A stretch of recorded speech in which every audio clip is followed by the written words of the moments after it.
what you want to hear. Sports. This is the Fast Lane, broadcasting live from the Car Shield Studio on 101 ESPN.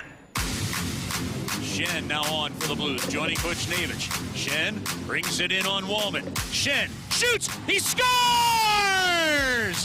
Game winner! Bring out the Zamboni! 5-4 final. The comeback complete, and the St. Louis Blues do it in San Jose.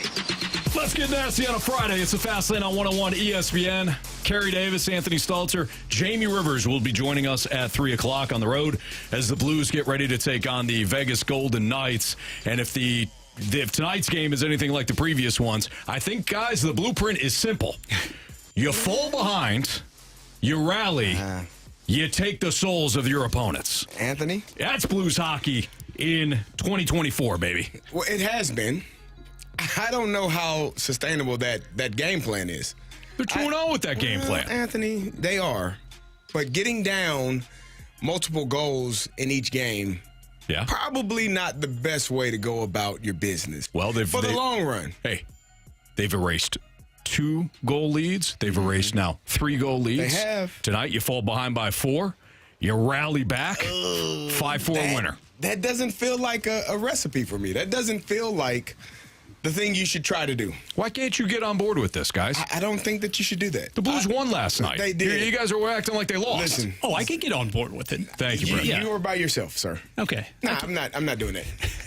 I don't think it makes sense. I think you should probably play better from the start. And you have the lead, and then you don't allow the other team to get back in the game. Just my thoughts. Well, I think the game is. I think it's easier that way. There's a lot of stress when you're down 3 goals in the third and you're trying to claw your way back into it. Well, the troublesome thing is that in both of the games now in the second period, you essentially have failed to show for prolonged stretches. So that is an issue, no question about it. But what I actually like, what I take out of last night's game, and yes, you were defeating a Sharks team against which you had all kinds of problems. We understand that. They got the monkey off the back. Anthony Sharks. You went on the road, and you picked up a victory, your second straight in succession on the road. And for a team, I think, guys, that we're still looking at this team right now that is going to be reliant on its goaltending and goal suppression for most of the season. So if you have more of an also-ran performance in net for a night from a Joel Hofer, to be able to rally with that sort of offensive explosion from all parties concerned, and to see that in franchise history for just the 5th time in a third period, coming back from a 3-goal deficit, I don't care who you're playing, I don't care where you're playing, that's reason for optimism. Yeah, I'm with you on that. Guys. Hey, in all seriousness, Carey, you're right. You can't be falling behind like this. You can't be falling behind like this. But, okay, here's my main takeaway from last night/early this morning. The skill is obviously there. I don't know if the skill is only there against teams like San Jose, and I guess Seattle's supposed to be a team that is a playoff, a fringe playoff team, right? Like they're kind of in the same maybe category as the Blues, where you're like, get enough breaks, things come together, you make the playoffs. Scrappy, we'll call them. San Jose, not so much, but they've been really good against you, or at least were last year. I don't know if last night was a product of San Jose just being garbage or a combination of that and the Blues got some skill here. What I saw last night, specifically in the third period, was a team that had a lot of grit, a team that even when they didn't score on the one power play, I loved what I saw there. The passing was crisp. That did look good. Jamie was talking about this. Pass 1, pass 2, pass 3, shot. Yep. And it was fast. Yes. I don't think that's just a Shark thing. Right. I think that's now what the Blues want to do from a power play standpoint. I don't know how many times, even in the Cup run, did I see a Blues slog offensively. The passing choppy, pucks bouncing all over the damn place. It didn't look like it had any flow. In the third period last night, and for the back half of the second period and into the third period on Tuesday afternoon, I saw a team with more crisp passing, more flow, and they generated scoring opportunities that they cashed on. For me, It was a couple of things. Two things I took away from last night. The fourth line, Nathan Walker making that play on the boards, getting the puck to Radek Faksa, and him scoring that goal. That's what ignited them. That was the one thing. Like, that fourth line, Nathan Walker, you give me a guy that's gritty, that may not have the skill set of everybody in front of him, but is just like a gnat that won't go away. Doesn't matter how big you are, how much stronger you are, how much faster. I'm right here, and I'm going to be an annoyance. That's the first thing I saw. Are you still here? You're still. I'm still here. Not going nowhere. Be here all day. The second thing I saw when I'm watching this game. Do you remember John Henderson for the Jaguars? The Blues are John Henderson. Pre-game, John Henderson had to get slapped every pregame to get going. You had to slap him. He enjoyed it. He went to the trainer and said, "Slap me hard." That's how he got going. The Blues have to be slapped, and in the third period, oh, well, let's go play now. The Blues are John Henderson, except for they don't do it pregame. They do it in the second period, after the second period. They get slapped, and then they're ready to roll. Maybe it's kind of a strategy for the Blues. Might be. Yeah, you come out. They came out good, too, yesterday, too. They had 4 shots before the kid buried the one off of the Blues skate there. The Blues had a 4-0 advantage from a shot standpoint. They came out fine, just like they did against Seattle the other day. Yeah, the first few minutes, not an issue for the Note. It's the stretches thereafter. And speaking of pregame developments there as well, Carey, you have that news being revealed shortly before faceoff. It's confirmed, obviously, after the game by Drew Bannister, the coach of the Blues. But you did not have Texier, who I would contend was one of your more effective forwards in that game for long stretches versus the Kraken. Bolduc steps into the lineup, and also on the blue line, we understandably are giving Schenn his flowers for potting that overtime winner just 45 seconds in. But for Justin Falk to have tied the game in the waning seconds there in regulation, and what could that do for you? I know the sample size so far, it's just 2 games that's all we have now on which to operate. But if you're going to be able to get that consistent push and punch from the blue line from a Justin Falk, who last season wasn't himself, he's limited by injuries to the 60 games. He has a pair of helpers against Seattle. He scores the goal last night, and he's looking more like his normal self, shades of what you expected in coming over from Carolina in the first place. That's good stuff. Okay, so what do you want to see in the opening, if you're a fan, right? Not Bannister, not anybody on the coaching staff, but as a fan, what do you want to see from your team? You want to see the guys that are being paid a bunch of money do well, and you want to see the new guys do well. Yeah. Really? That's what you want to see as a fan. Jordan Kyrou. Yeah, but Jordan Binnington I would include as, the guys that you expect to do well. Correct. So Jordan Kyrou has 2 goals on Tuesday afternoon, misses a hat trick by a post, clang off the post. You just mentioned Justin Falk. Pavel Buchnevich got on the board last night. You had Faksa, Ryan Suter score goals, and the other day you had Broberg score a goal. Yeah. So 3 of your new guys have scored goals. Falk I would include as somebody that you want to see pick it up from a year ago, right? Oh, yeah. So outside of maybe Robert Thomas scoring a goal, what else do you want from a standpoint of obviously not allowing the amount of goals that they have, but from a scoring standpoint, from a contributing standpoint, as a Blues fan, what else do you want to see? And Thomas himself had 2 helpers. He was dominant in the faceoff circle once again, and he's logging a game-high 21 minutes among your forwards. Sure. That's the recipe. And I forgot to mention, too, the captain scoring the game winner last night. By the way, I love that shot.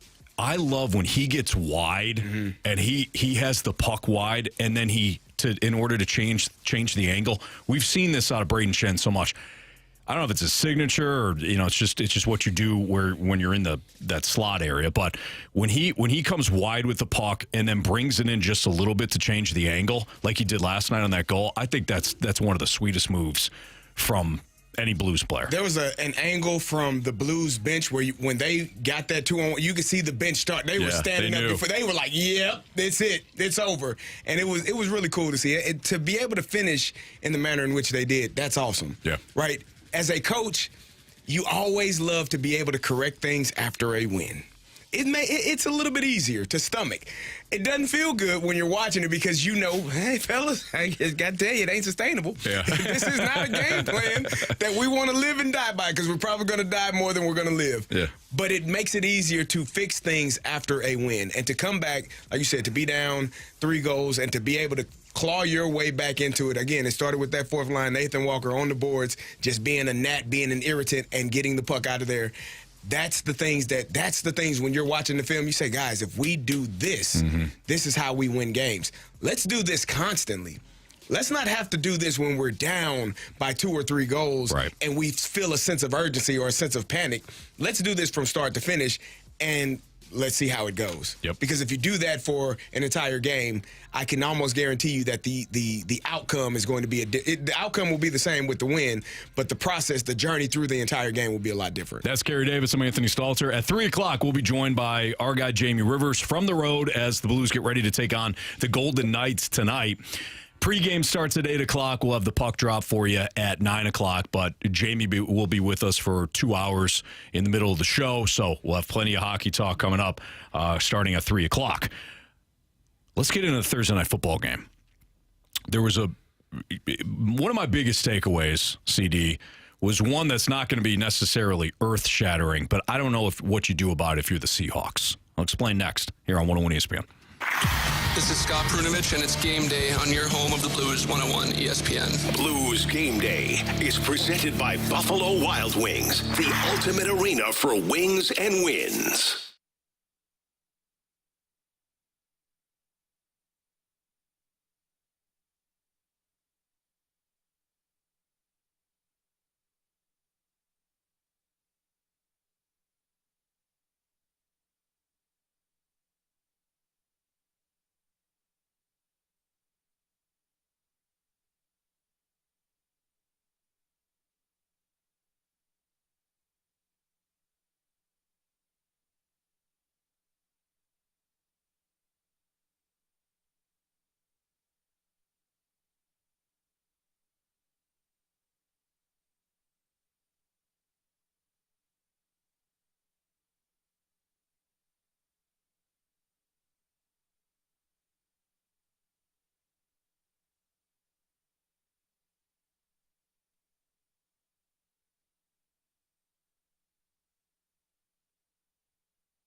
The 101 Reward Center is always loaded up with awesome giveaways. And right now, we have your chance to win a Yeti Tundra portable wheeled cooler. So who wants a drink? Get entered to win that sweet Yeti cooler right now, either at 101ESPN.com or on your 101 mobile app. Two pros and one average show. You're listening to The Fast Lane on 101 ESPN, driven by Scrap Mart Metals Recycling. 1, 2, 3, 4.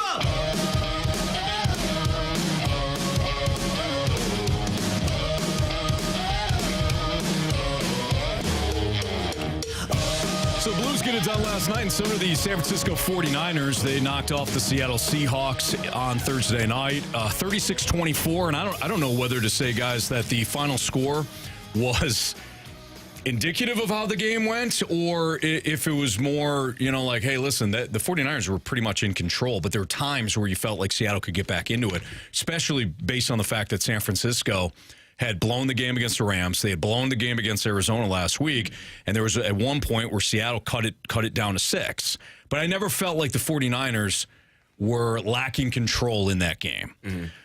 Part of the reason for that was I didn't think Geno Smith played well. Now, if you look at the numbers, 30 of 52, by the way, got the over on that 33.5 pass attempts. Cha-ching. 30 of 52, 312 yards. Okay, great. He had the touchdown at the end. He threw 2 picks, though. 2 ugly picks. One on the first drive, and then one when Seattle had the ball back, and after they had cut it to 6. I don't know what you do if you're Seattle, because Geno Smith is a really good bridge quarterback. But that's what he is. He's a bridge quarterback. He's somebody that can get you from point A to point B, and point B is the guy that wins you that game last night. When San Francisco is banged up, they lose Jordan Mason. He's got a shoulder injury. He's standing on the sidelines, but you don't know if he's going to come back in the game. The quarterback that you need is the one that wins that game for you last night against a quality opponent. I don't think that Geno's the guy, but I know he's good enough to keep you competitive. That, I think, is the dilemma that the Seattle Seahawks are in right now. At some point, they're going to have to turn the page and get the young quarterback in that elevates your program.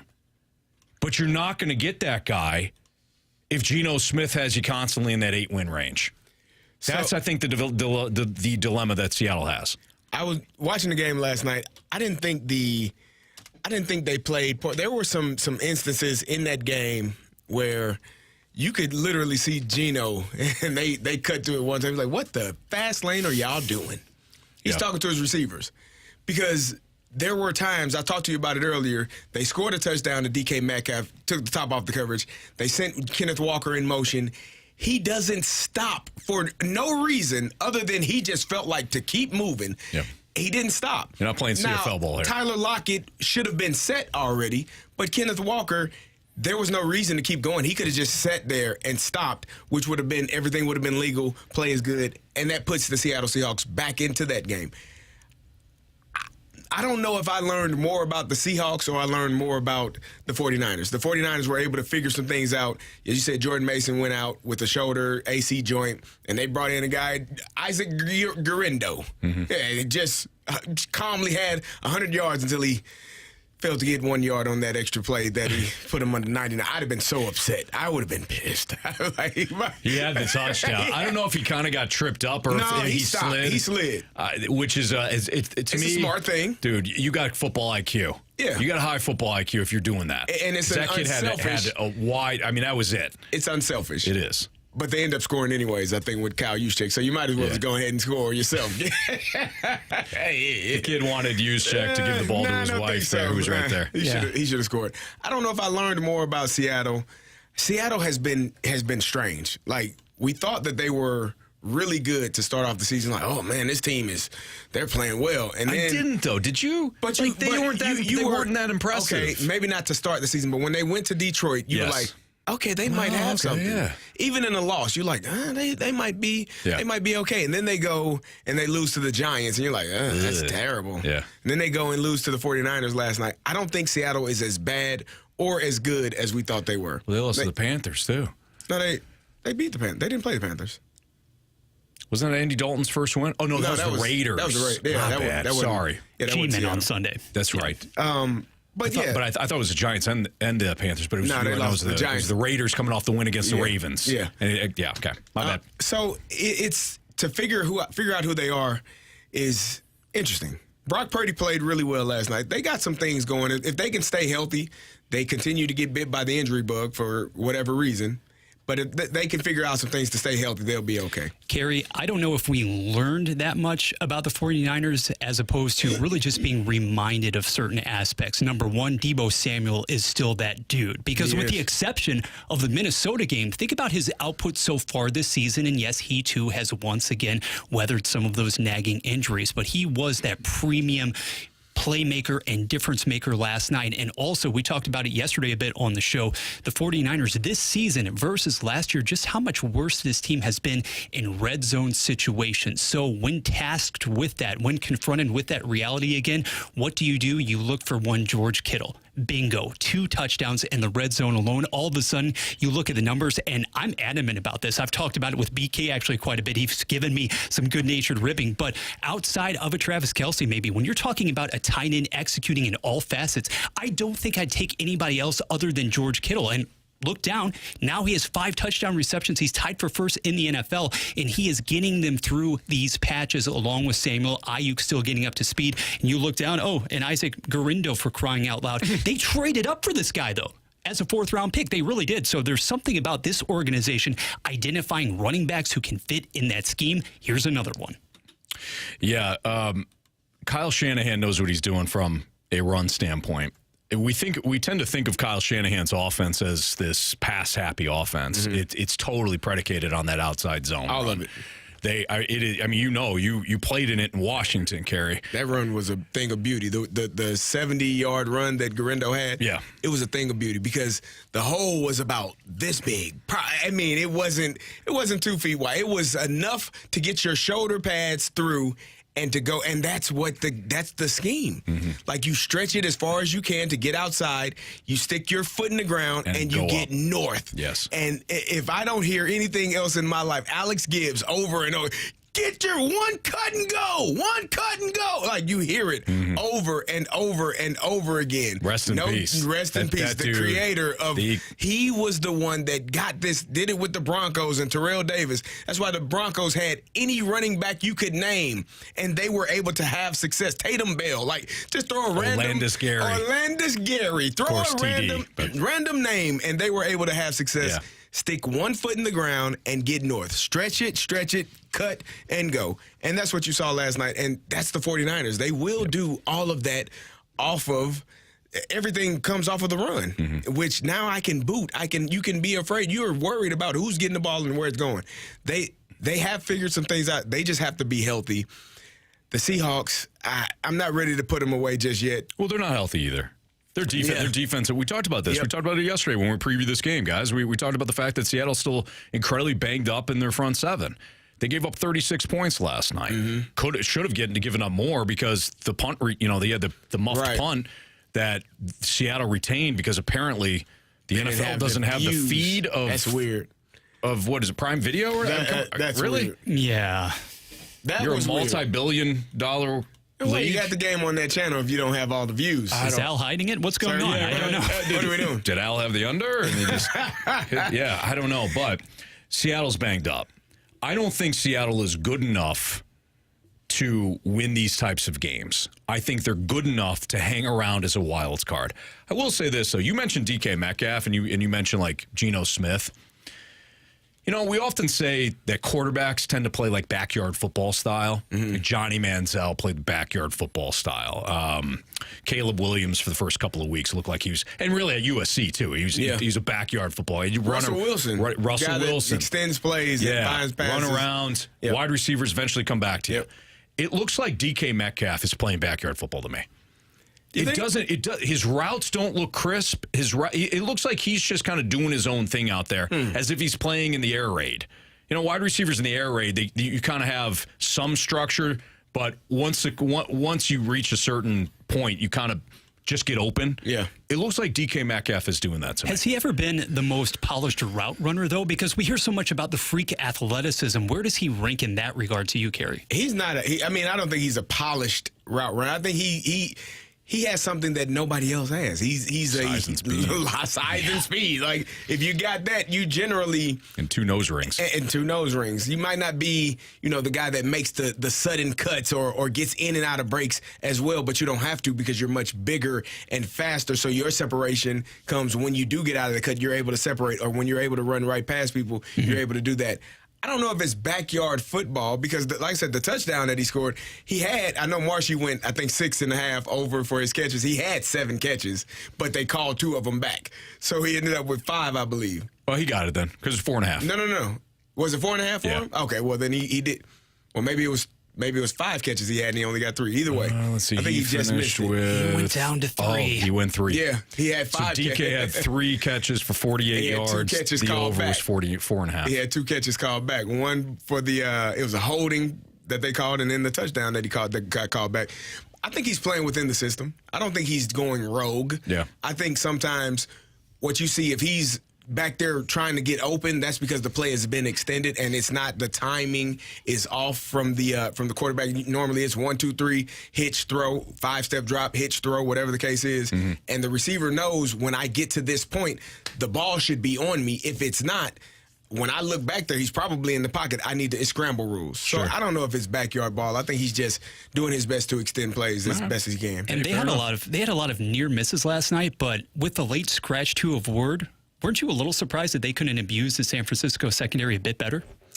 Well, I think, yeah, again, they had some penalties that really disrupted the flow of offense. Anytime you have a penalty, it's 1st and 10, you get a 7-yard pass or a 7-yard run, and they call holding. Now you're back to 1st and 20. Like, that disrupts the flow of the offense. Now the play call becomes different because I got to try to get half of that back for 2nd down to make it 3rd and 10. 3rd and 10 is not really a manageable 3rd down conversion rate. So it makes life harder when you have the penalties that kind of stall and delay your offensive series. All right, that's Carey Davis, Bradford Bronze, pinch hitting for our guy Andrew Marsh. Jamie Rivers will join us at 3 o'clock. We'll talk some more Blues hockey at that point, but we have What's Trending coming up next. It's that time of year again. It's time for Jamie's Jersey giveaway. And our first one of the year is an absolute beauty. You're getting a signed Jordan Kyrou number 25 Blues jersey. All you have to do to get entered to win that jersey is go to 101ESPN.com or visit the 101 ESPN mobile app. Winner must be 21 plus, and our giveaway is courtesy of Bud Light. Bud Light, easy to drink, easy to enjoy.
It's a great time to save big on everything for your next project at Menards. Get free estimates fast on new energy-efficient windows from Jayden. Choose from vinyl or wood windows and customize the perfect size and unique features for your home. Save big on all Jayden windows today. View our entire selection of Jayden windows on Menards.com.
St. Louis Blues hockey can be heard exclusively on 101 ESPN. Get the info you need before and after every Blues game with a First Community pre- and post-game show.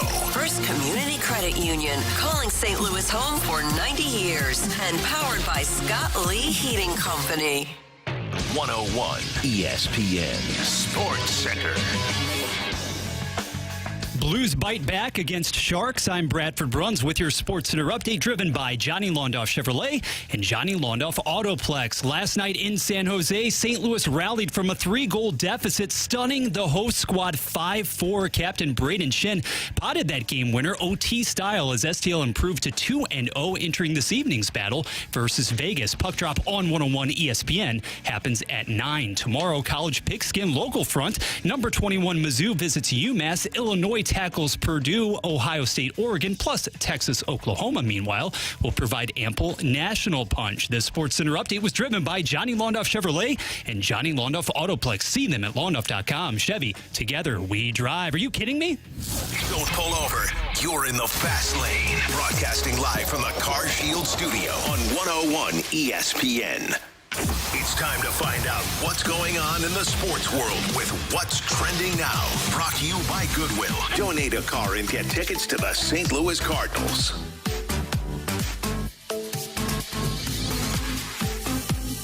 Welcome back into the Fast Lane on 101 ESPN. Bradford Bruns, Anthony Stalter, Carey Davis, and Jamie Rivers will be along shortly from Vegas. Gentlemen, we kick it off with a little baseball. More talk to follow, obviously, about the Yankees dismissing Kansas City. Tonight, you have San Diego and Los Angeles in a Game 5 on the NLDS side. However, some breaking news from the American League end of things, as Game 5 in that series slated for tomorrow between Cleveland and Detroit. Obviously, last night, you had the Guardians rallying in a back-and-forth affair. Tomorrow's game, though, being moved from the originally scheduled time of 7:05 all the way up to 12:05 on account of inclement weather in the Cleveland area. So, at least if you're an Ohio sports fan, you don't have to worry about flipping back and forth because the Buckeyes and the Ducks, they're on at 7 o'clock in the evening, too. Wow, yeah, that's a tough one there. You get the dual screens going on, though, right? This series between Cleveland and Detroit has been fascinating, but I do wonder if it's now Detroit's series to lose because of the fact that you've got Tarek Skubal ready to go. Boom. Skubal has been the difference maker in the two series thus far for the Tigers. The offense has been fine, but it's been more kind of clutch, opportunistic. Skubal has been dominant. He dominated Houston. He's dominated Cleveland, and now he gets the ball at Progressive Field tomorrow. So, again, I think this is the Tigers series to lose. We'll see who Cleveland turns to. But the Guardians came in. It's not like they had a bunch of pitchers lined up that you felt great about. No, this was not the Phillies or even the Mets rotation where you're like, hey, the Mets rotation's having a great year. Phillies have great pitching. That's not Cleveland. And Cleveland's not the best bangers either. That offense is fine.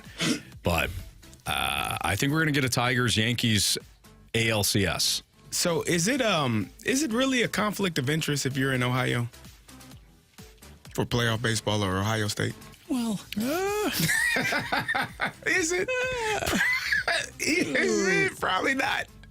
The season really does begin tomorrow for the Buckeyes. I was about to say, that's when you hope that Ohio State is facing Purdue. Are you like, you know, like that? You're like, that's the night. You know, we can watch the game, but we're not going to miss the Ohio State Buckeyes take on Oregon, are we?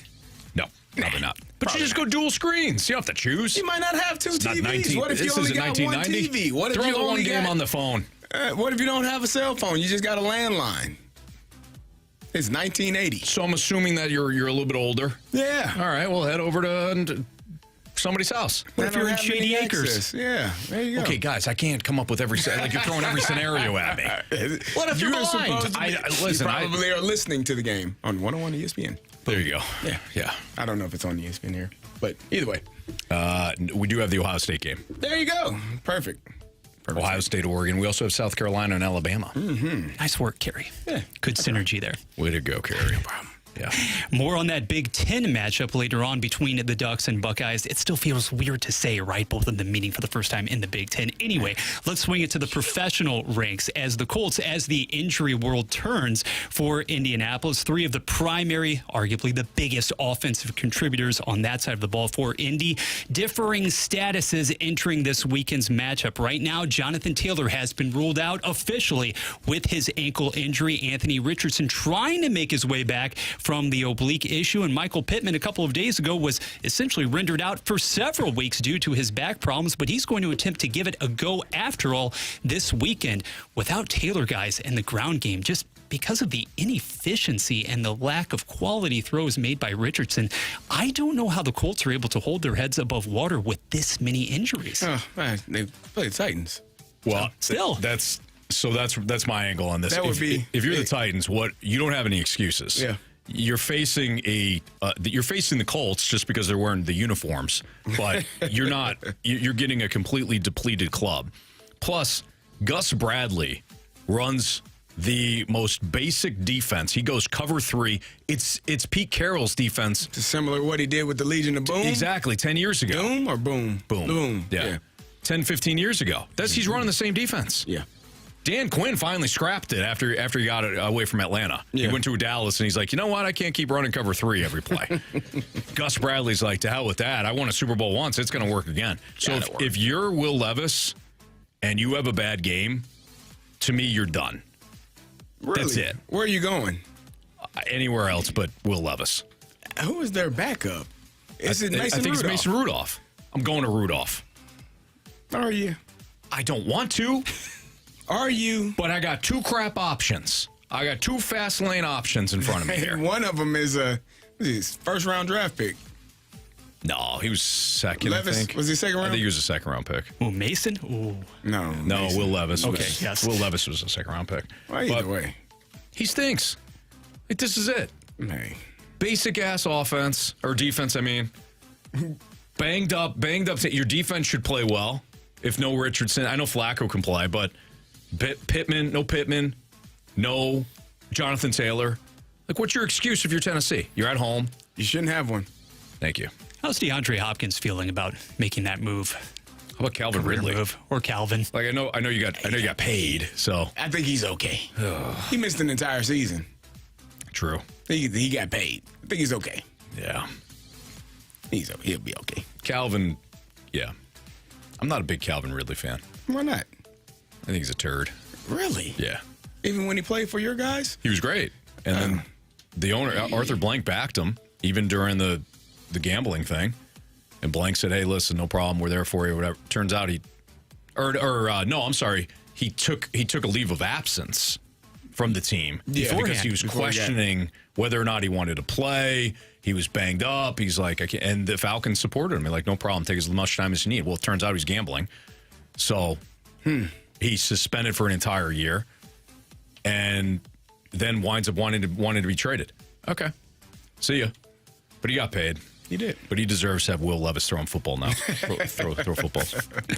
One more from the gridiron. Carey, this Sunday, your Pittsburgh Steelers will have Russell Wilson back in a backup capacity. Mike Tomlin, yes, confirming as much, saying that the availability would be there earlier in the day. I'm going to play a little game with you here, sir. Over under a number of appearances. You can say starts. You can just say appearances. Games played this season for Russell Wilson in a Steelers uni.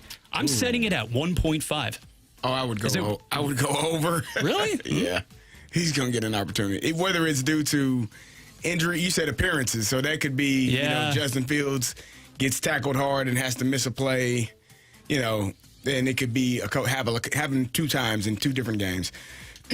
But I think, and we were talking about this on the Gridiron, guys. You can check that out. It's up, should be up here shortly. Anthony and I talking about the Gridiron, talking about football on the Gridiron, guys.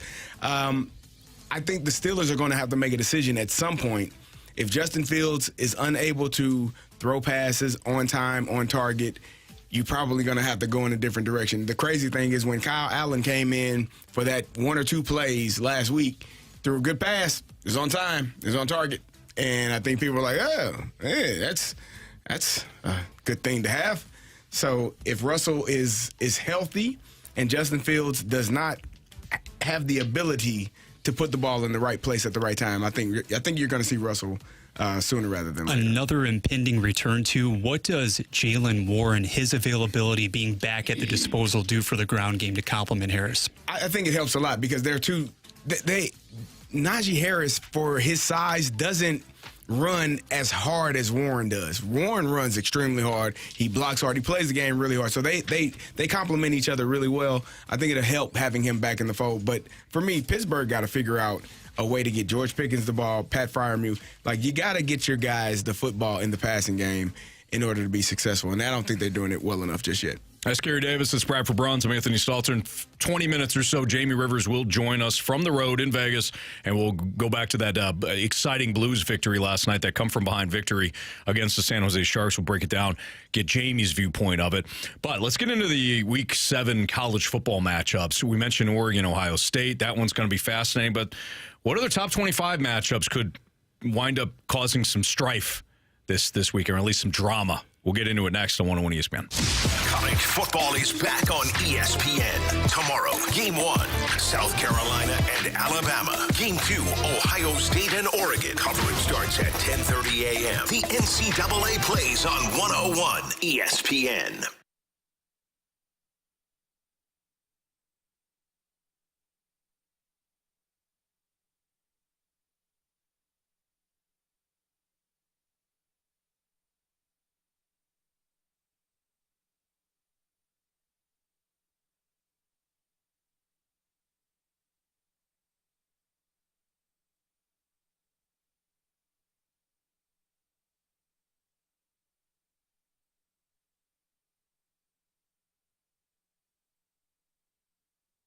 Hey, it's Danny Mack with Stewart from Stewart's.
October 20th at the Family Arena.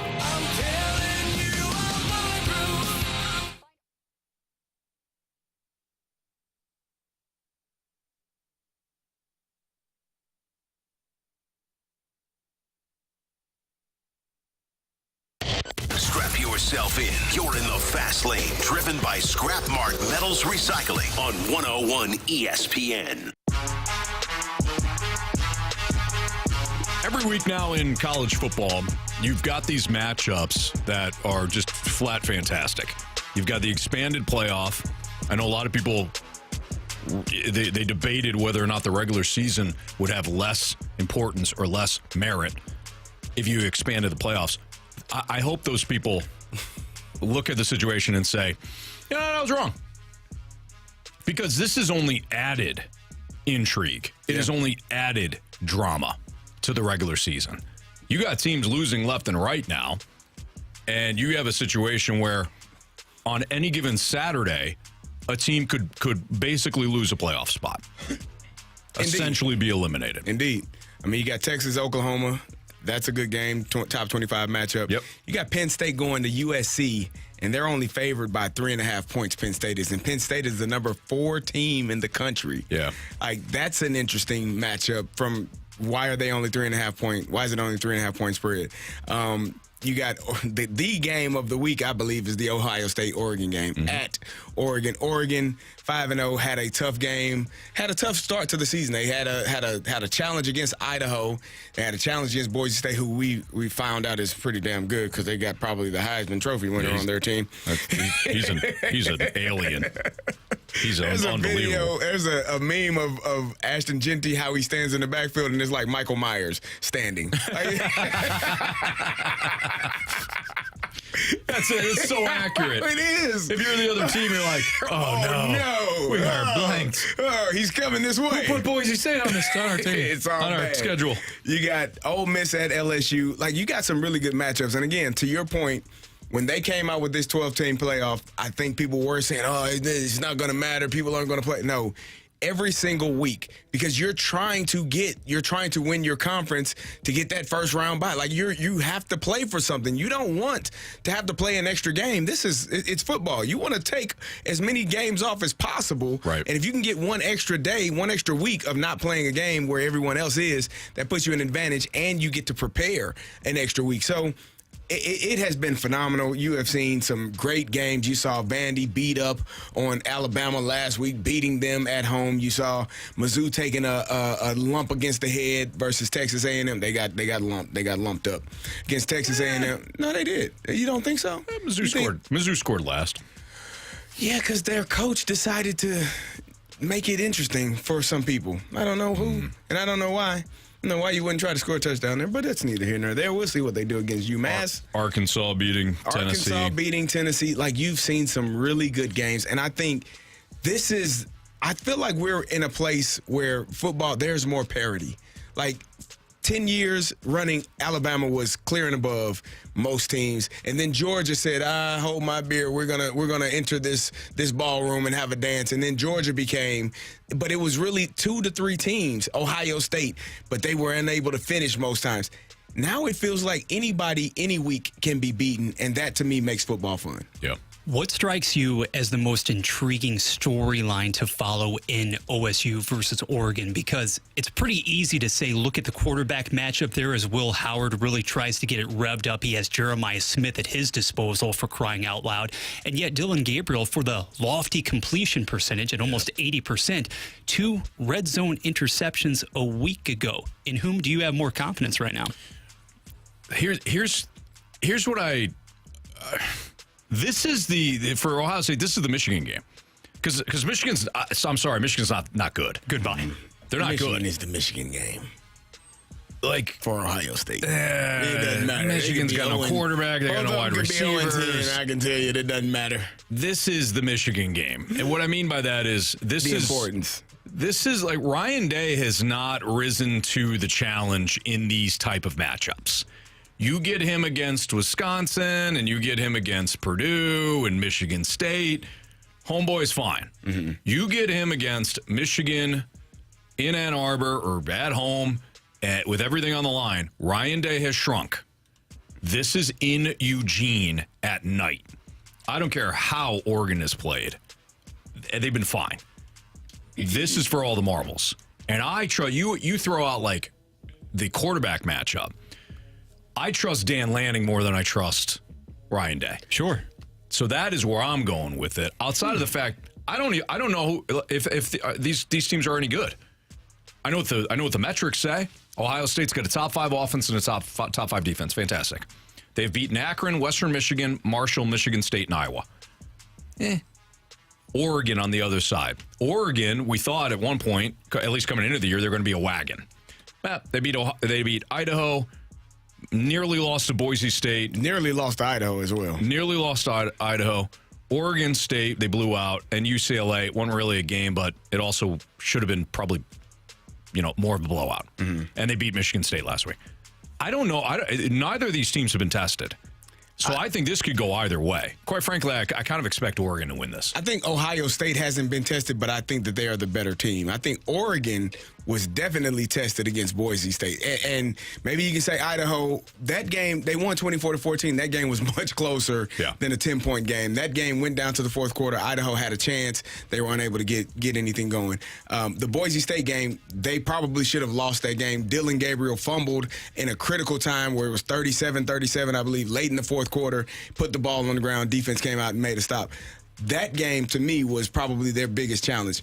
Ohio State, they haven't had much. They haven't had much of a challenge so far this season, but I think that they are far and above the teams that they've played, and I think they're going to show it on Saturday. I think they are a really good team. Jeremiah Smith has been overlooked because of the kid Ryan Williams at Alabama. Jeremiah Smith is a hell of a receiver, freshman receiver for the Ohio State Buckeyes. So for me, watching this team going into Oregon, I'm on the complete opposite side of you with Ryan Day.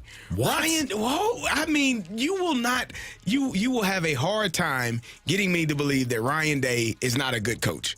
He is a good coach, but I'm talking about in these moments. He has lost the games that he loses or has lost. He is 61-8 in his collegiate career as a head coach. I'm well aware of the regular season marks. Like those losses.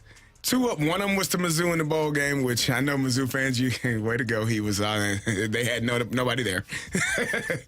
3 or 4 of them have been to Michigan. Michigan being the national champion last year and the year before playing in the in the college Final Four. Yeah, that's correct. So it's not like.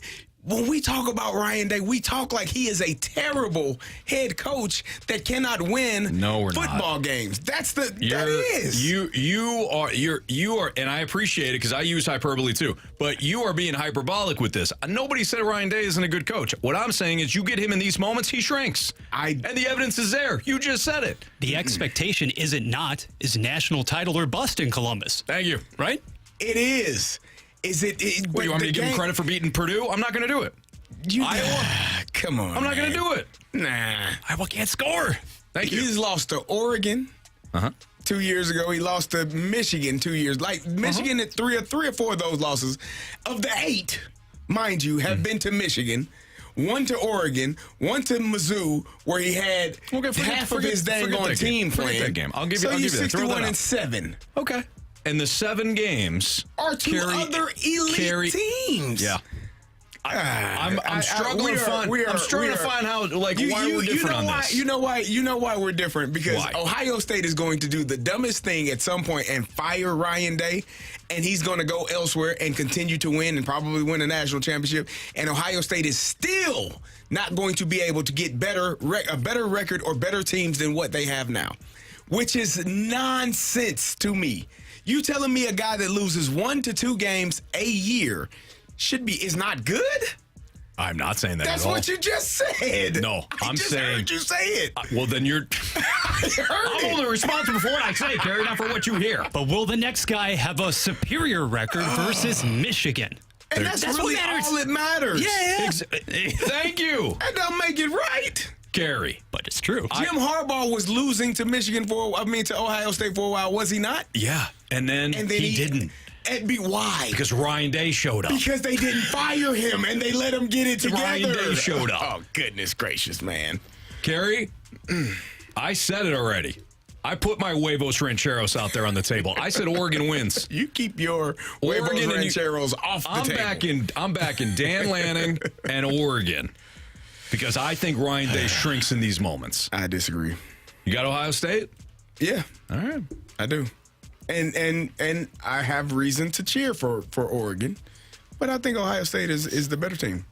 It's my opinion. Well, we'll find out. All right. And don't you be coming in here on Monday if Ohio State loses a close one and on the road and Ryan Day made a mistake or two and it's like, well, players got to execute. No, Carey, no. Disappointing. If they got the better team, go into Eugene and do it. They should. That's why they're favored, aren't? Are they favored in this game? Ohio State's favored by 3. There you go. That's why. Take the points. You know who knows? Get out of here. Those people in Las Vegas. The Shadow? Well, he knows all. All right, it's Fastlane on 101 ESPN. Back to your Blues. Huge win last night. Some of the keys from the game with our guy, Jamie Rivers, who joins us next from the road here on 101 ESPN.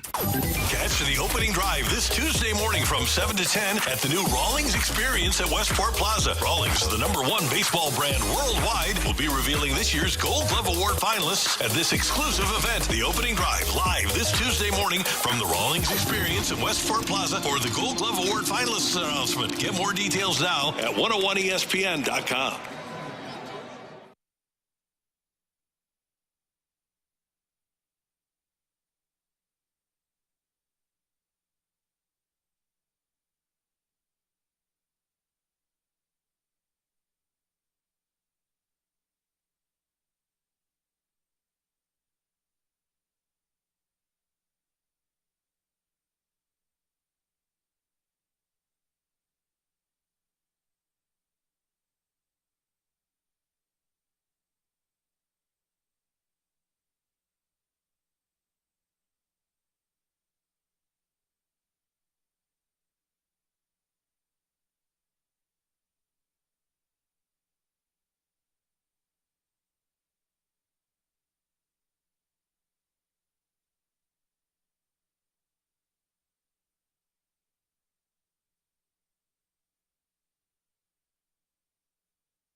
WXOS HD1 East St. Louis. 101 ESPN is driven by Auto Centers Nissan, home of the lifetime warranty and 30-day return. You're listening to the Fast Lane, broadcasting live from the Car Shield studio on 101 ESPN.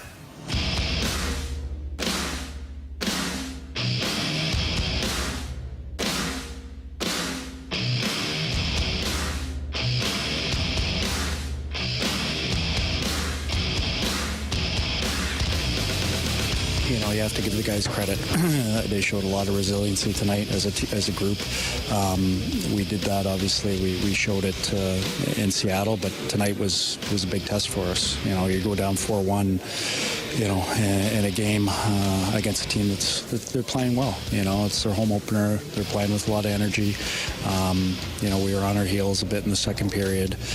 We were able to settle things down. So you got to give the group as a whole a lot of credit. That was Drew Bannister following this morning's win over the San Jose Sharks. An epic come-from-behind victory in San Jose. The Blues are now 2-0.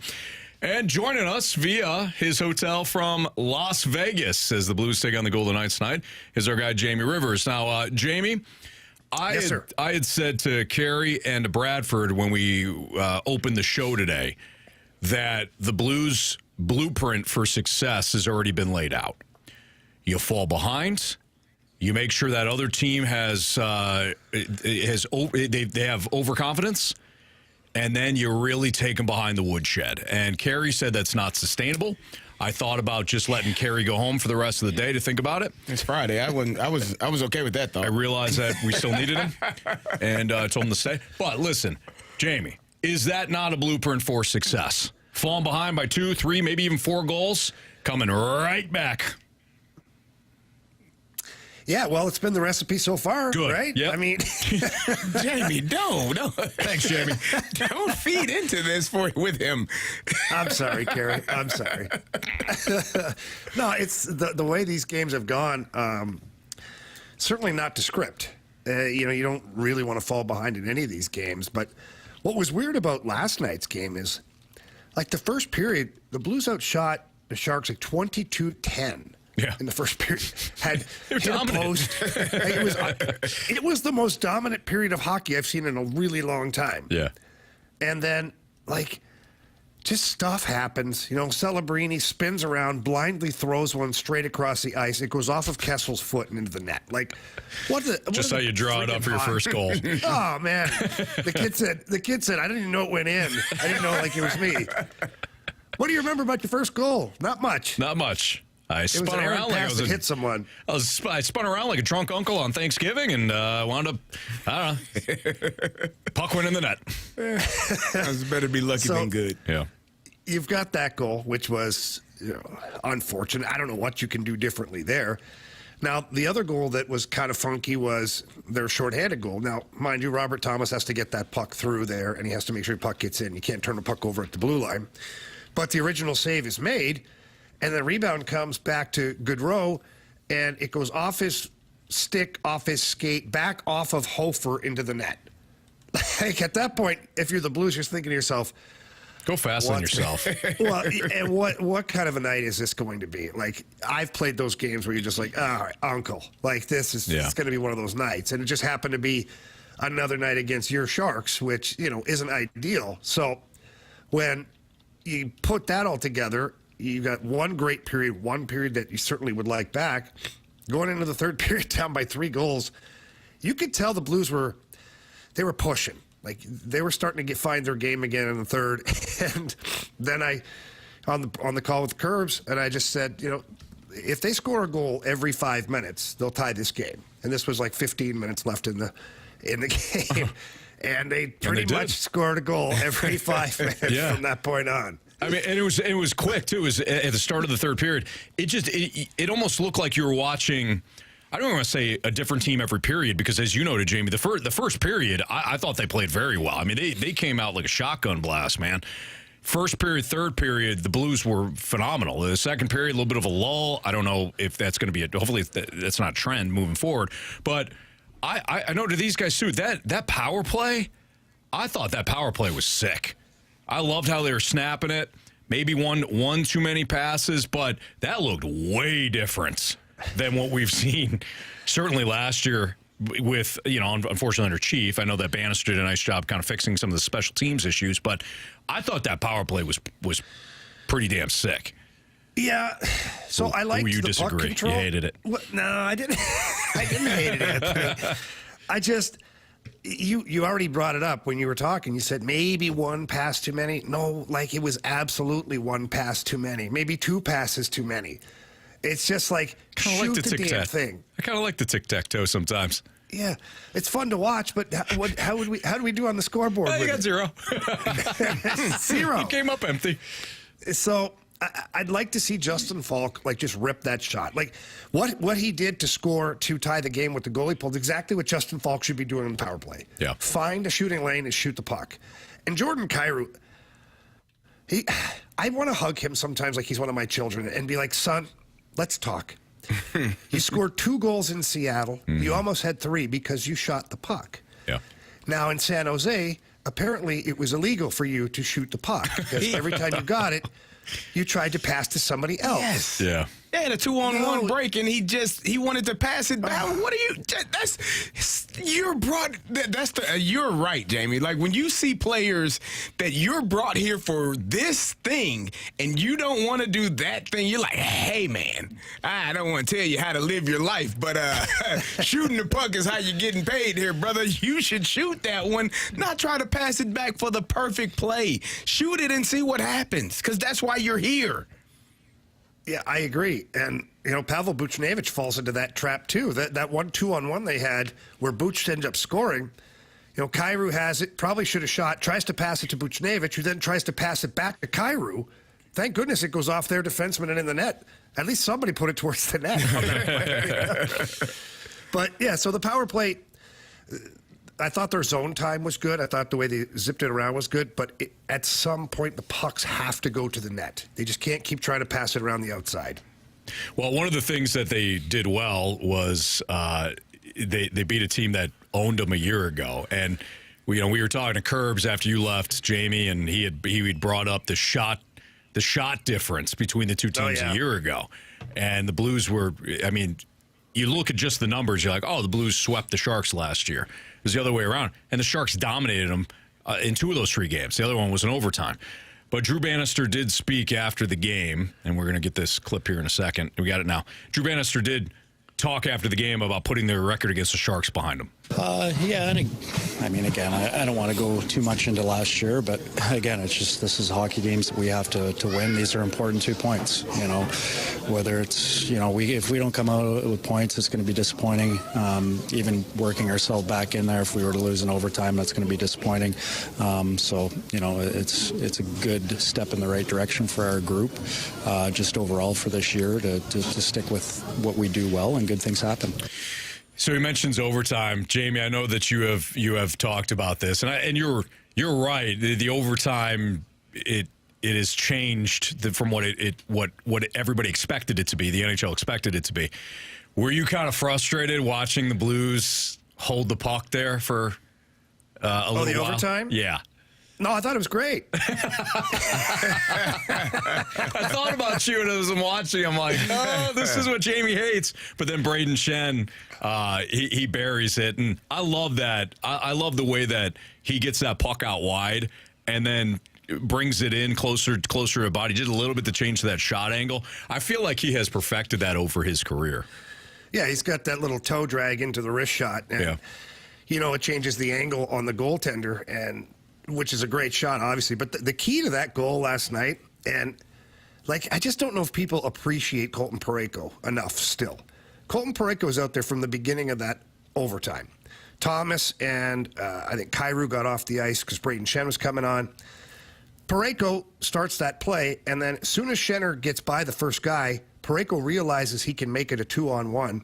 So he gets on his horse and heads up the ice as fast as he can. And once he gets across the blue line, you can hear him yelling, Schenner! Schenner! Schenner! So loud that, Schenner was laughing after. He's like, I was kind of startled. He's like, screaming, But he's like, Schenner said, and it's true, is it kind of distracted the goalie, too, because the goalie thought, well, he might make this pass across.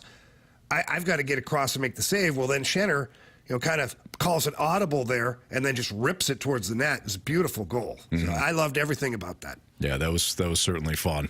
Not how you draw it up, but the Blues are 2-0, and then they get the Vegas Golden Knights tonight.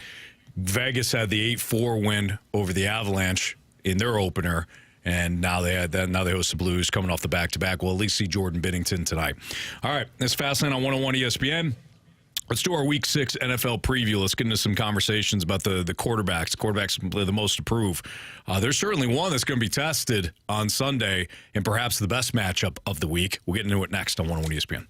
You can now watch 101 ESPN live on our Air Alliance Team Studio Cams. Catch every show live on our YouTube channel or at 101ESPN.com. 101 ESPN Studio Cams. Presented by the Air Alliance Team Heating and Cooling. Getting the job done quickly, correctly, 100% of the time.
ESPN is your home for Blues hockey. And every month during the season, you can register to win tickets to an upcoming Blues game. Enter to score free Blues tickets now at 101ESPN.com or on the 101 app. Brought to you by Ted Drew's, serving original frozen custard since 1929.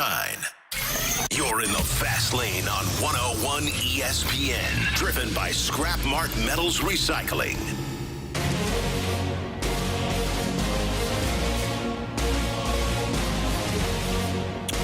Got your shot right now to score a pair of tickets to see your St. Louis Blues take on the Winnipeg Jets on October 22nd at Enterprise Center. The first 12,000 fans in attendance will take home a Blues jersey hoodie courtesy of Ameren, Missouri.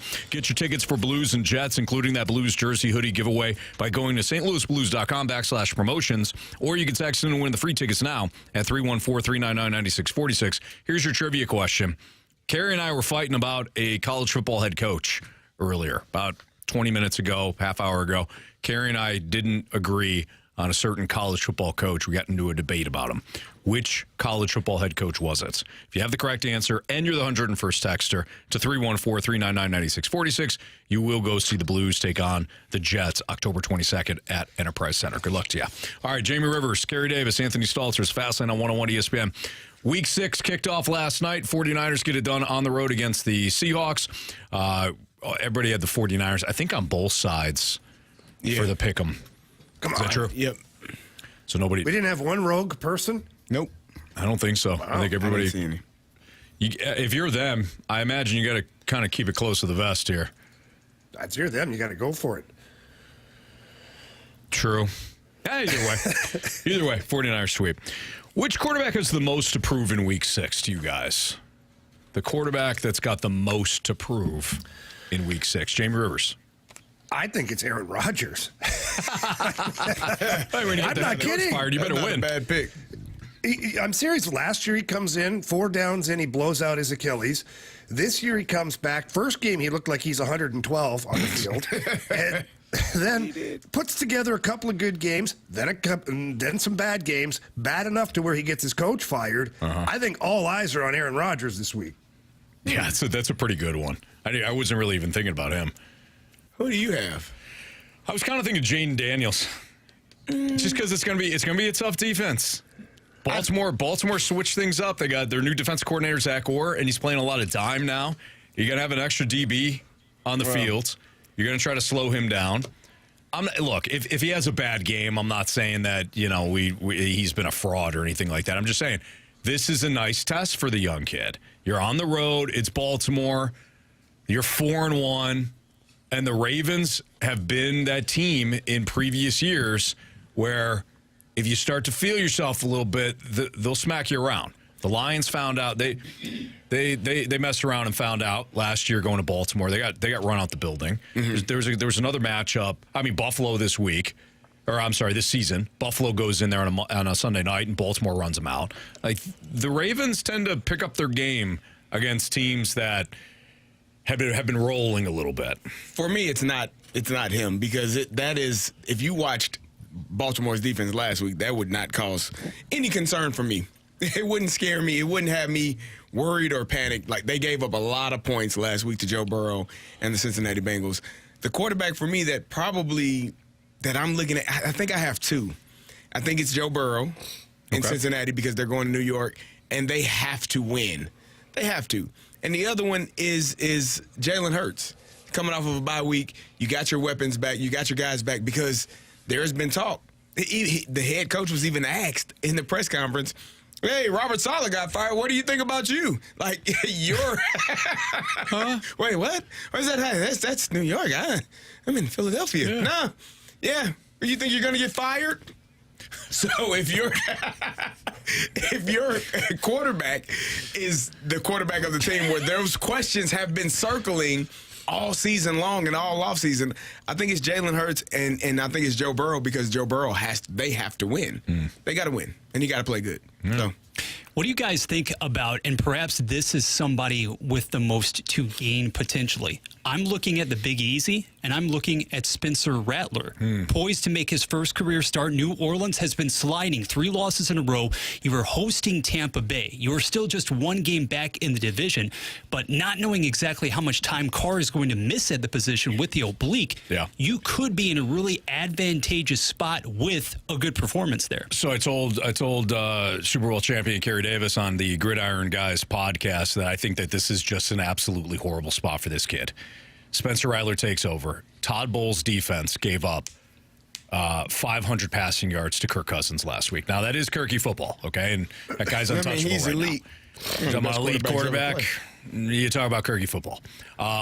Do you? But you know that Tampa Bay with Todd Bowles... I love how Jamie and Carey are looking at each other on the screen, and they're both shaking their head. Todd Bowles and those blitz packages and things that he puts together, I think that's going to be a ticked off Tampa Bay defense against that rookie. And you know they're going to take away Alvin Kamara. So what do you got, Rook?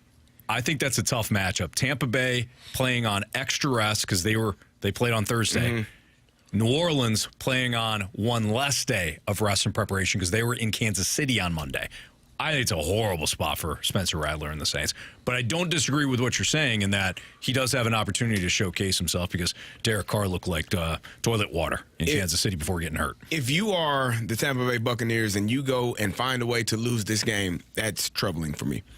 They should win. It shouldn't be close. Alvin Kamara is... hopefully Dennis Allen and the offensive staff can figure out that he's on the roster and get him involved more. I would. Kamara? Yeah. He's been involved a lot. No, not last game. Not nearly enough, in my opinion. Well, you got got taken to the woodshed. Not since the first 2 weeks. Don't care. Yeah, first 2 weeks. likes burying running backs. But he's got the rib injury too. Yeah, the rib injury. I think against Atlanta. Anthony, going in. If you're playing, you go do your job. Okay, Carey. You can't hand the ball off to him every down. Well, he got 11 carries last game, so how's that working out for 26 yards? They were trailing. Nope, they lost 26 he only to 13. got 26 yards. I'm not giving him the ball again. That's the problem. Yeah, see if he was on Bury the Bodies, Jamie and I would bench him. You guys are crazy. Actually, we wouldn't because our running backs are all bagged up. Jonathan Taylor, out. Joe Mixon, out. Yeah. Do I have you all this? No, I got neighbor Dave. Oh, that's Marsh. Yeah. But it's your picture, which confuses me. I know, me too. Every time I see it, I'm like, oh. Man, playing myself. Yeah. No. Nope. But not now. Goodness me. But here's the thing. I think, Tampa Bay should take care of business. They have been really good offensively. Mike Evans and Chris Godwin have been really good. Baker Mayfield has been playing extremely well. I think they would like to get the running game going with Bucky Irvin or Rashad White. Either or, please, and thank you. I think that would help them offensively. You're going against a quarterback who is starting his first game. You should close the door. Mm-hmm. You should shut the door. He should not have any room to make any big plays because the longer if he's upright and is making a couple of throws, throwing the Shaheed down the middle of the field or on the outside, he's going to gain confidence. And the more confidence he gains, the harder it's going to be to close that door on him. So get after him early. What about Justin Fields? I mean, you're going to Vegas. I was going to say him, but I didn't want to be a homer. You're going to Vegas. Yeah. You're coming off the loss. He didn't play well, and he got a lot of credit for those opening wins when really it was the defense and Chris Boswell. Mm-hmm. Like, he was fine. Ran around a little bit. He made a couple of throws to George Pickens, and that was really it. So if you're Justin Fields, coming off the loss to Dallas at home, game you probably should have won, now you're going to Vegas, team you should beat the Raiders. If he doesn't play well, and you got Russell Wilson standing on the sidelines there doing his thing with the high knees. He's ready. You want a guy that's always ready, Anthony. Even if you're not even when he's inactive, I want him in gear. You want him ready and ready to roll. You never know what can happen. Full gear. You don't know what can happen. Well, yeah, you do. Why the eye black? I don't know. In a dome. Well, is that enough he had the uniform? I wore eye black everywhere. But you're actually playing. I got no problem if you're actually playing. So I was thinking about this because I do believe that the emergency quarterback can still play. Yeah. Like, even if you're inactive, you're the third quarterback, you're inactive, you can play if the second quarterback goes down, but then I think the starter can't come back into the game. Maybe neither one of them can come back into the game, either way. So he probably was dressed and ready to roll, Jamie, just in case. You never know. You got to stay ready. You stay ready, you don't have to get ready. That's a weird guy, Ace. You're a weird guy, Ace. That's a weird guy. I will say this. If Justin Fields struggles and the Steelers are struggling offensively, I would not be surprised if Russell Wilson gets an opportunity this game. If he struggles and they win, if he struggles and they lose and he doesn't get an opportunity in this game, I wouldn't be surprised if Russell is starting next week. All right, I'm going to ask you guys one more question because I think this is kind of a layup, but I think it's kind of funny too. Which coach most needs a win in Week 6? Nick Sirianni. Always Nick Sirianni. I think there's a more obvious one that you know about. That I? Yeah. I'm trying to think here. Doug Peterson? Doug Peterson. Oh, yeah, we did. That's a long flight from London. And we did say if that. you lose to the Bears in London and you got to talk to Shad Khan on the way back, there's a lot of time for Khan to say, you know what? What are you thinking on this series? I don't like you anymore. Yeah. And we just saw a coach get fired after leaving London, so there's that possibility. Trevor Lawrence was almost on my prove-it list as the number one guy because you shred Indianapolis. Congratulations for well over 300 yards. But if you don't do anything, if you don't show up in London versus the Bears, it's all for naught. Yeah. And the Bears got a much, much better pass defense than Indianapolis. Exactly. And it's not even the same category. So, boy, Jacksonville is just that team you look at and you're like, how are you still here? You're missing something. Like a big something. I don't know quite what it is, but you're missing it. Has Bigsby suddenly usurped ETN? Yeah. What's happening ETN's got a bad shoulder, and Doug Peterson's rolling with it. Bigsby's made some big plays. He has. He had a big run last game. He said every time he gets in the game, he has had a big-ish run. So we will see. Yeah, that's a London game. That kickoff is at 8:30 in the morning. Jaguars and Bears. I love that early morning foosball. Yeah. Love it. Got to. Like you just get up and your game is already on. You're like, holy smokes, there's football. Right, Jamie? Oh, I love it. Yeah. It's Fast Lane on 101 ESPN. Former Cardinals ace Adam Wainwright recently joined Foul Territory and had some interesting comments about the Cardinals fans. And don't worry, he doesn't go the Greg Amsinger route. Like, it's your fault for everything, Cardinals fans. He didn't go that route, but he said something that I kind of disagree with. That's next on 101 ESPN. Coverage of 101 ESPN is presented by Under Law Injury Lawyers. GetJim.com. We got Thursday Night Football this week. You got Saints, you got Broncos. Why don't you head out to the Hot Shots in Fenton? You can join me, Anthony Stalter, and our guy, Ray from the Rizzuto Show. We're going to be there. We're going to be there from 6:30 to 8:30. Again, Hot Shots in Fenton. Come watch the Thursday Night Football game. You get signed up for some Point and 101 ESPN giveaways. Enjoy a cold Bud Light as well. That's this Thursday, 6:30 to 8:30 with Rafe and me, Anthony Stalter, at the Hot Shots in Fenton. It's all brought to you by Bud Light, official beer sponsor of the NFL. Easy to Sunday, easy to enjoy.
Billiken Nation.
It's an NFL triple-header. Game 1, Ravens and the Commanders. Game 2, Broncos and Chargers. Game 3, Giants and Bengals. Coverage starts Sunday morning at 11. Your destination for the NFL in St. Louis is 101 ESPN. 101 ESPN Sports Center.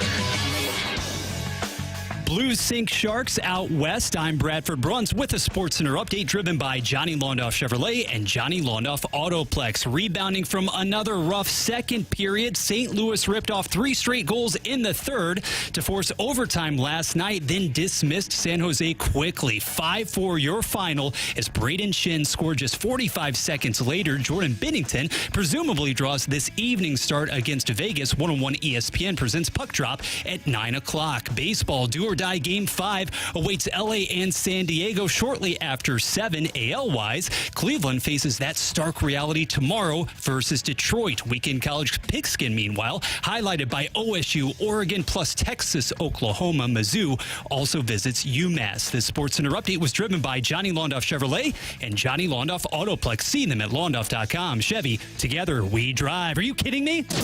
You're in the fast lane, coming to you live from the Car Shield studio on 101 ESPN.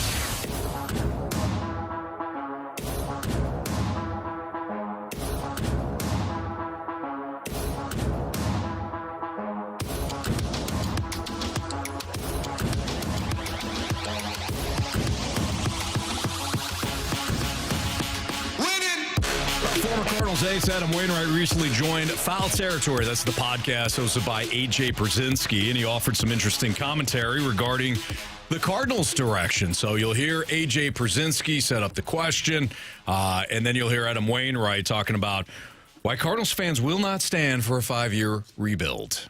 Did you cry a little bit? Was there a tear shed when you heard the Cardinals are starting to rebuild? Well, I think that's yet to be seen. I mean, are they really going to rebuild? Because the Cardinals have never been a full rebuild team. They've never done that. They've never, just started from scratch. And that would be a bad thing for St. Louis because we don't really have patience for a 5-year rebuild in St. Louis. That's not going to be met with a whole lot of happy thoughts. I still think they have some really, really great players to build around there. They have some really good young pitchers that are coming up through the system that are going to be awesome. They need to build up their position player minor league system a bit. There's not, from what I could tell, there's not a whole lot coming that's going to be like major impact. Now, maybe I'm wrong, but that was kind of surprising. I don't disagree with him from the standpoint of the Cardinals. Like when he said, "We'll see if it happens. We'll see if the Cardinals actually follow through with the rebuild," because Cardinals don't rebuild. Where I would push back though is the fans not putting up with it. I think that's part of the line of thinking that has led us to where we're at now. The line of thinking of we can't rebuild because the fans won't tolerate it. I don't think you're giving the fan base enough credit here, and you don't have to do a full rebuild, Jamie. That's been your point for 2 months now, and I'm right there with you.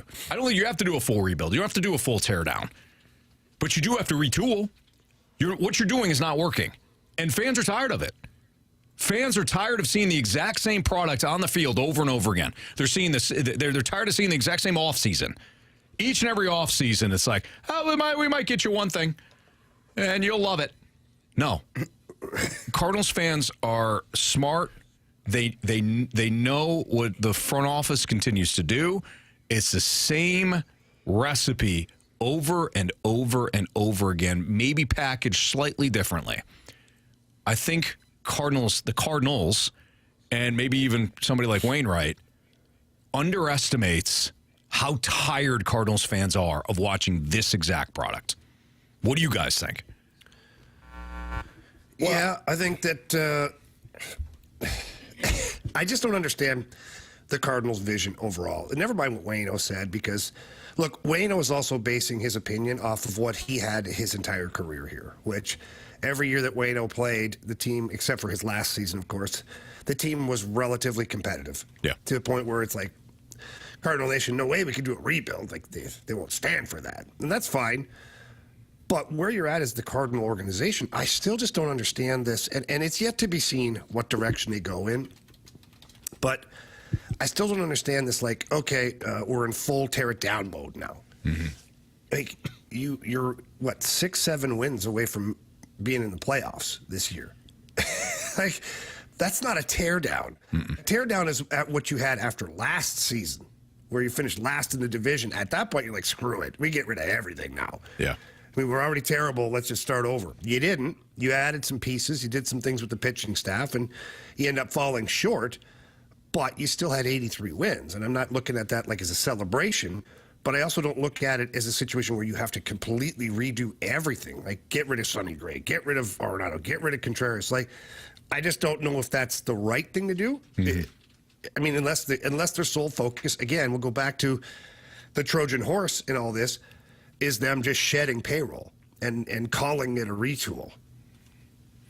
I don't necessarily agree with Waino either. I think, at this point, when you have a historically bad season like you did in 2023, you follow that up by not making the playoffs, and you're seeing guys regress in some areas where you thought that they had made progress. You thought Nolan Gorman was going to be your everyday second baseman. He's going to hit 35 bombs. You thought Jordan Walker was going to be your everyday right fielder, and he was going to hit for average and hit you 20 to 25 home runs and play better in right field. You thought you had figured some things out, and you haven't. So when you go in the pattern that they have gone the last couple of years, I do think you need to take a step back and say, okay, how do we get better in these areas? How do we prevent having to send a guy like Nolan Gorman down to the minors? How do we prevent having to send a guy like Jordan Walker down to the minors? How do we prevent our guys from being injured and not being able to play as many games as we need them to play? How do we get better at the corner infield positions? Are we going to move on from Paul Goldschmidt and let Alec Burleson take over that role? Are we going to expect Nolan Arenado to have a better season than he did last year? I think you do have to take a step back. I don't know that that's a full rebuild, though. I think a full rebuild is you're trading Wilson Contreras, you're trading Nolan Arenado, you're letting Paul Goldschmidt walk, you're not bringing him back, you're trading Ryan Helsley. Like, you're starting literally from scratch. Mm-hmm. Well, not literally, but you're starting from scratch, and you're having a complete youth movement. That, to me, is a rebuild. That will take time, but I don't know that takes 5 years. Right. I don't know that it will take 5 years, because a lot of those guys that you're rebuilding with or would be rebuilding with are already here. Exactly. They're already in the majors. They're already playing significant amount of time. Your catcher situation, if you let Contreras, if you trade him, you got two catchers that played a lot this year and last year. If you let Nolan Arenado walk, or trade him, you got a guy that you could put in. Brendan Donovan plays every position. Thomas Ajayce is a Swiss Army knife. And you got Nolan Gorman who could fill that role. These guys have already played.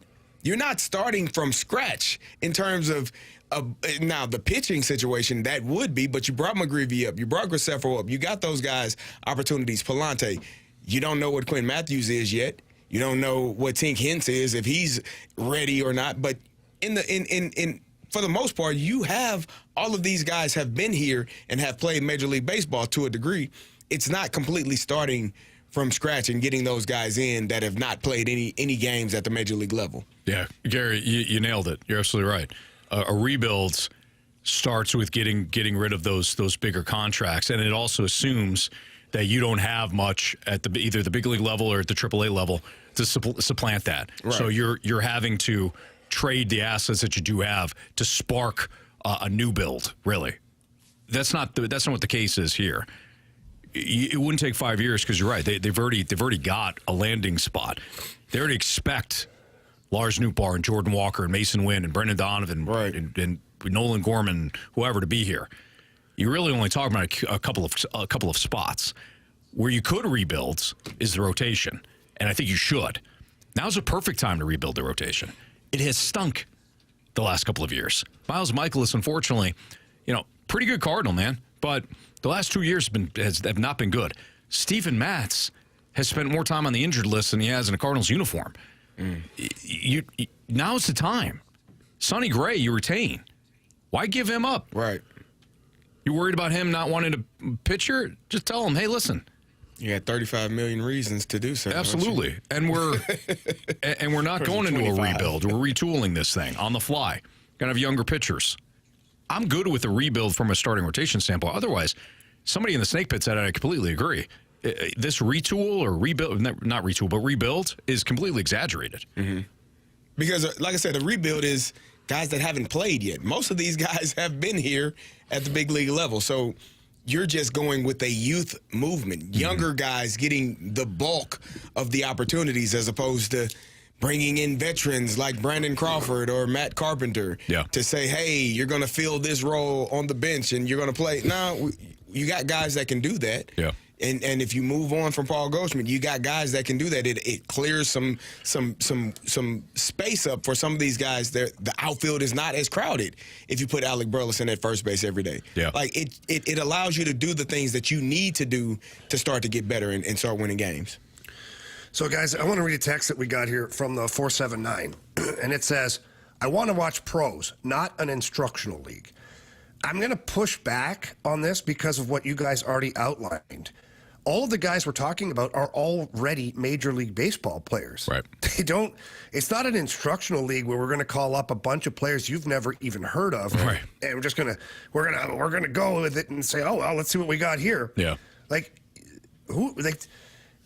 You already have everybody. You're right. If Arenado does get traded, Gorman can slot in at third, or Sajasi. Yeah. Sajasi can play second, or Gorman can play second. Wherever you want to put those guys, you've got Mason Wynn. First base probably becomes Alec Burleson at that point. Jordan Walker. You have all the pieces. Right. So it's going to be far from an instructional league. It's going to be young players looking to grow and develop, and get their pro careers kickstarted.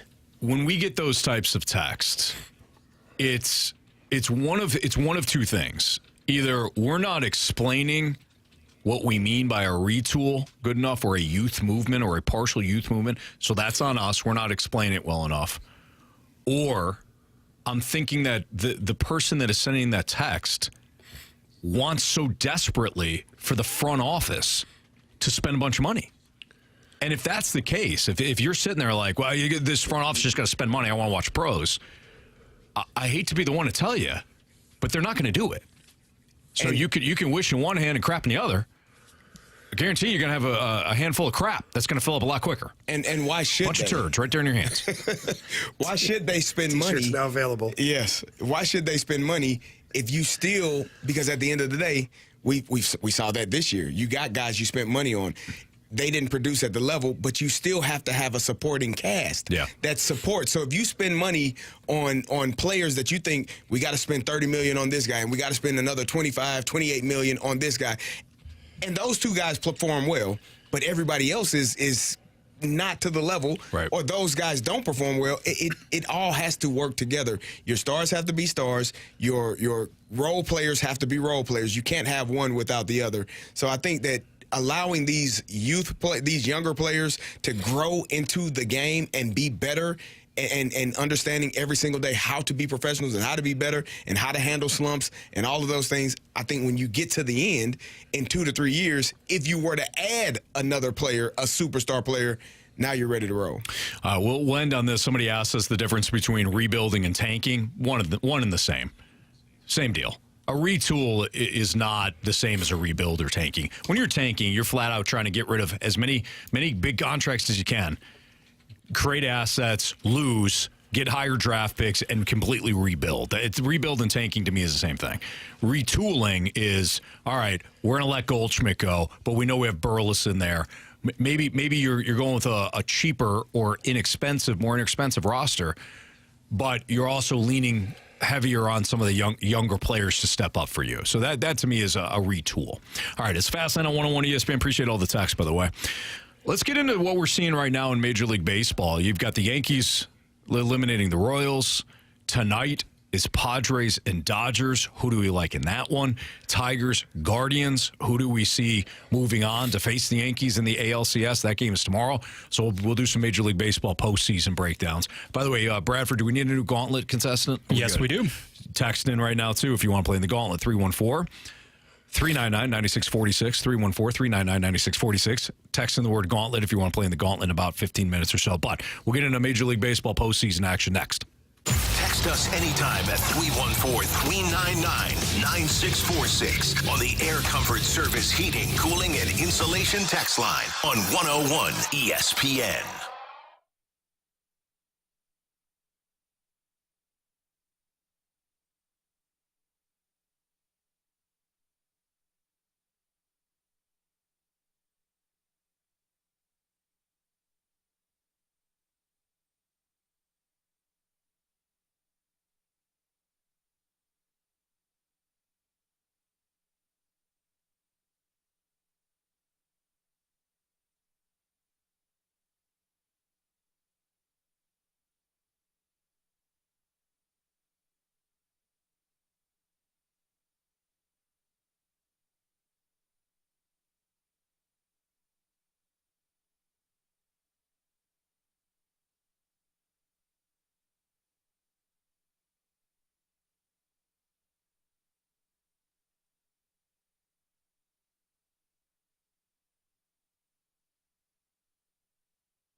Make your picks for this week's Fast Lane Pick'em Challenge at 101ESPN.com. Show off your football knowledge and see if you can top the Fast Lane and the dudes from the Rizzuto Show on the point. For this week's top score, it's the Fast Lane and the Riz Show throwing down all football season long in the Pick'em Challenge. Enter your picks for this week right now at 101ESPN.com. Refreshed by Bud Light, official beer sponsor of the NFL. Easy to Sunday, easy to enjoy.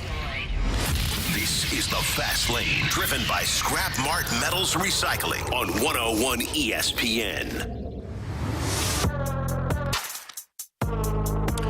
Last night, the New York Yankees eliminated the Kansas City Royals. As somebody just went by, was that a bike or a motor, like a moped or something? It is October. It's kind of like a Saw situation, that little mascot dude. No. You never know what you're going to see in a radio station, Jamie. Somebody just flew by on a bike or something. Hopefully, Carey Davis is able to avoid them. Sometimes these hallways can get a little tricky when you're going around a corner. It's quick and tight spaces, though. Yeah. Sandwiches. Yeah, that's true. If he's going to get those the sando. All right. So last night you saw the Yankees eliminate the Royals. Tonight you got Padres and Dodgers. Game 5 of the NLDS. The winner will take on the Mets, who are awaiting the winner of tonight's game between the Padres and Dodgers. And tomorrow you got Game 5 between the Cleveland Guardians and the Detroit Tigers. The Guardians extending things yesterday. Jamie, I like the Padres to get it done tonight. And I like the Tigers to get it done tomorrow. Ooh. And it is a simple formula. Yu Darvish is going tonight against Yamamoto. And Yamamoto, to me, has not been good over his last 5 to 6 starts. And Yu Darvish has been sick. Last Sunday, you saw Yu Darvish in the. Oh, no, I'm sorry. What I meant by that was he's been incredible. Oh, okay. Yeah, he's been really good. There for a second. Yeah, no, okay, that's right. My bad. So Yu Darvish, who pitched last Sunday at Dodger Stadium and shoved, it's that same matchup tonight. Now, maybe the Dodgers get him this time around, but I like, just like last night with Garrett Cole, I like when these big-time pitchers are on the mound in these situations. I think Yu Darvish shoves tonight. And I think that Tarek Skubal, who has been filthy this season, gets it done tomorrow in Cleveland. I like the 2 road teams for the next 2 nights. Yeah, I'm right there with you. I like the Padres tonight. I just feel like they're going to do more damage, obviously, than the Dodgers. And you're right, Yu Darvish has been fantastic. I haven't really been following Yamamoto, but I'll believe what you're saying because you obviously have been following it. So, yeah, I've got the Padres. I had them winning this from the start of the series. And I've got the Tigers. I had them winning this from the start of the series. And the fact that you've got Skubal on the bump in your deciding game is like, it's a pretty nice luxury to have if you're the Tigers. Absolutely. Now, are they going to score enough? That's the thing. Because this series for the Tigers and the Guardians, I know yesterday they combined for 9 runs. It has not been like that. There's been, I think, 3 shutouts already in this series. The one game, it took until the 9th inning, top of the 9th for Detroit to get anything done. That was the last time Tarek Skubal pitched. Skubal can only do so much. And you get in these bullpen situations, you just never know. But I think he does well. I think the Tigers this time around jump out to a lead in the first 5 innings, and I think they hold it. Carey, what do you got? I got the Dodgers. I've been on the Dodgers. I've been riding the Dodger train, since they signed a guy named Shohei Ohtani. You have liked them all season long. I mean, I like winning, Anthony. I like teams that want to win. I like teams that go for it. I don't know. How about you? No? Thank you. Yeah, I like teams that go for it. So Padres are going to go for the throat tonight. They are. Go for the jugular. Going to try to take it off. They're going to take care of business. So I got the Dodgers tonight, and part of me, I know Detroit feels, I know your Detroit Tigers feel like a team of destiny. But I'm going to go with the Guardians. I'm going to go with Cleveland. Think they'll I know Skubal has been performing really well.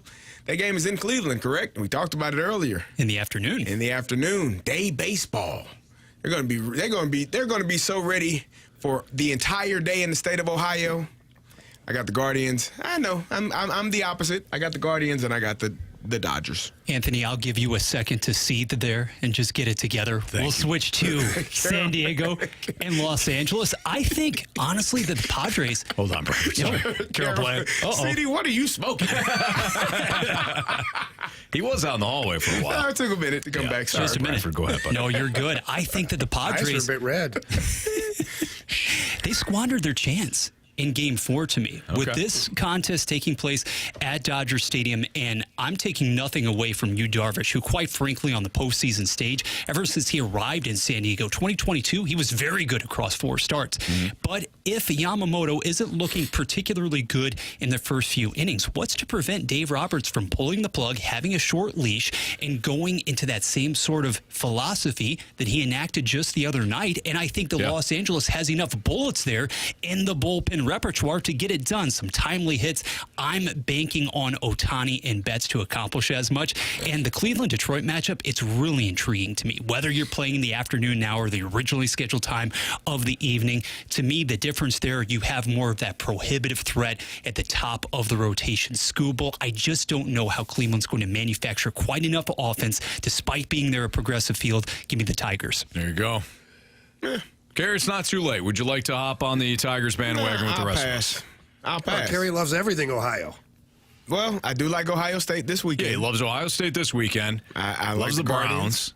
Well, actually, we talked about it. I do have the Browns covering at 9.5. It's a large spread. Yeah, that is. Yeah. So, but other than that, I'm not picking them to win, the Browns. But I am picking Cleveland Guardians to win. There you go. It's my choice. It's all Cleveland this weekend. And Columbus. Mr. Cleveland Columbus here. All right. That's me. We've got the Gauntlet next in the Fast Lane on 101 ESPN. 101 ESPN has your chance to win a pair of tickets to see your St. Louis Blues take on the Winnipeg Jets on October 22nd at Enterprise Center. The first 12,000 fans in attendance that night will take home a Blues jersey hoodie, perfect for gearing up for game day, courtesy of Ameren, Missouri. Get more details and get entered to win that free pair of tickets for Blues vs. Jets on October 22nd right now at 101ESPN.com or on your 101 mobile app.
Hear every St. Louis Blues game right here. WXOS, WXOS HD1 East St. Louis, 101 ESPN. More of what you want to hear. Sports. This is the Fast Lane, broadcasting live from the Car Shield studio on 101 ESPN. 4 Warriors, answers, 4 categories, 1 challenger. Can you survive the Gauntlet? Brought to you by Blue Note Roofing. Roofing, siding, and gutters. Call 314-920-5713 now for a free inspection. 401, your time check is brought to you by Clarkson Jewelers, an officially licensed Rolex jeweler with Jamie Rivers, Carey Davis, I'm Anthony Stalter. Bradford, who do we got on the line? We have none other than Paul competing today. What's up, Paul? How's it going, guys? Doing great, man. Is this your first time? No, I've done it before a long time ago. Okay, all right. How'd you fare? Well, I won the 4 o'clock fight when it was Randy. All right. Back in the day, and then I lost to you, Stalter, when Ranji was on the show. I beat Ranji and BT. Ooh. I beat BT in baseball, and then I lost to you in football, 2-1. Ooh. Oh, so it was a defensive battle. Yes, it was. Okay, fair enough. Is this a revenge spot for you, Paul, or you want to take on CD or Jamie? Well, I just put your guys' names in a hat, so I picked CD out of the hat. So. Oh, well. Carey Davis. I don't care who I play. It is what it is. All right, there you go. All right, so Carey's going to make his way into the cone of silence right now. Paul. Good luck, Carey. He said good luck, too. Thank you, sir. Carey said good luck, and he took off his headphones so that way he could add that Michael Jordan chip on his shoulder. It's like Paul didn't say anything to me, even though he did. Yeah, he took it personally. It's that Illinois thing, you know. All right, go ahead and tell Bradford to spin the wheel. I will, Bradford. What are we hoping for? Baseball or hockey? Hopefully not football, but whatever. It is what it is. All right. I like the attitude today, Paul. Bradford, what we got? We have not had football in forever, but today is not that day. It's back to baseball. Oh, wow. Bradford with a curveball there. Nice. All right. So, like what you did. Bradford, can you get us the launch codes? Each question, you'll get 4 of them. Each question is worth 2 points unless you ask for the options. If you ask for the options, then they're worth 1 point. Do we not update them? There's an issue. Oh, no. Do we not update the baseball? What do we got? Yeah, we need to pivot and go to another category. All right. This has happened before. Paul?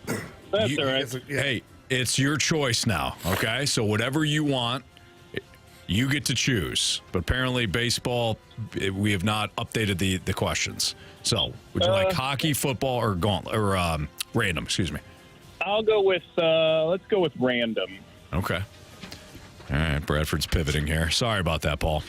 That's all right. It happens. Paul, I'm going to root for you just because you've been cool as hell. All right, so we're going to Friday. Headed to Kansas City here in a bit for daughter's soccer tournament. So. Oh, there you go. What position does she play? She plays midfield, the 10 spot. Okay, very good. I always love tournaments. Like Leuven for you non-soccer people, like you, Anthony. Well, you know what? Now that my son Killian's playing soccer, I've learned nothing. So I appreciate you saying that. Yeah. No problem. All right, I'm going to text Jamie right now these questions since he's in Vegas. All right, they're sent. Okay. Vegas, baby, Vegas. Paul, you ready? Sure. All right, here we go. Question 1. What is the largest rodent found in North America? What is the largest rodent found in North America? I'll take the option. Sure. Is it the beaver, the porcupine, or the hairy marmot? Beaver, porcupine, or hairy marmot? I've never even heard of a hairy marmot. Porcupine and beavers are about the same size. So let's go with hairy marmot. Final answer. All right. Might not even be a real thing, but who knows? Question 2. According to U.S. News data for fall 2024, which of the Power 4 schools had the highest number of enrolled students on campus? The Power 4 schools? Yeah, that's what it says. Okay. Like, does that mean any of the schools in the top conferences? Yes. Or so, are we just talking about 4 schools? No. Power 4, like SEC, Big Ten. Okay. Yeah. Okay. The most enrollment, you said? Yeah, on campus. On campus. On campus. So, like, in the dorms? Sorry, I know I'm asking a lot of questions. No, that's all right. Yeah. Yes. Residential halls, dorms, you name it. Yeah. Okay.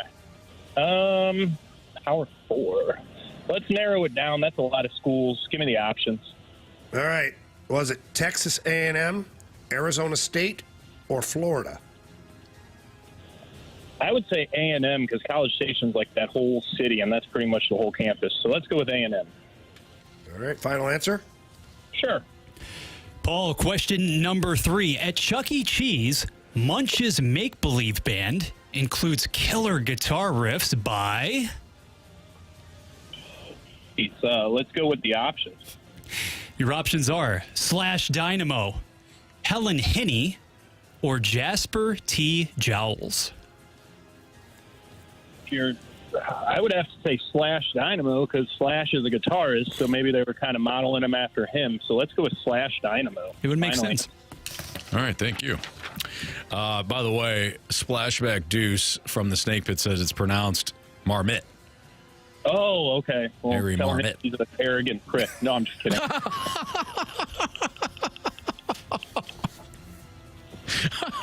Can you say that on radio? Sorry. Enjoy, YouTube. I think Bradford dumped you anyways. All right, here we go, Paul. Well before Disney came along, The Little Mermaid was a literary fairy tale. Who wrote it? So who wrote The Little Mermaid? That one guy, his name was Options. All right. Agatha Christie, Hans Christian Andersen, The Brothers Grimm. Let's go with Hans Christian Andersen. I don't know. Final answer. All right. Those were definitely random. They were. Sorry, Paul. You even wanted baseball, and we screwed you up, man. It's all good. Hopefully, Carey doesn't know anything like that. You know what? I think you got a good. A lot. Fell asleep in there. A lot has happened since we last talked to you 6.5 minutes ago. Man, this took a while. Yeah. I don't know if that's good, bad, or... Well, it's not Paul's fault, that's for sure. So, the wheel spun baseball. Okay. We did not have updated baseball questions because our guy Bradford is trying to produce our show. Okay. Yeah, we didn't have the backup plan. So we gave Paul the option. He chose random. Oh, come on, Paul. Carey, because I know you wouldn't know any of it either. That's a sound strategy. A snack, maybe not a lunch, maybe just a snack. Okay. All right, here we go, Carey. What is the largest rodent found in North America?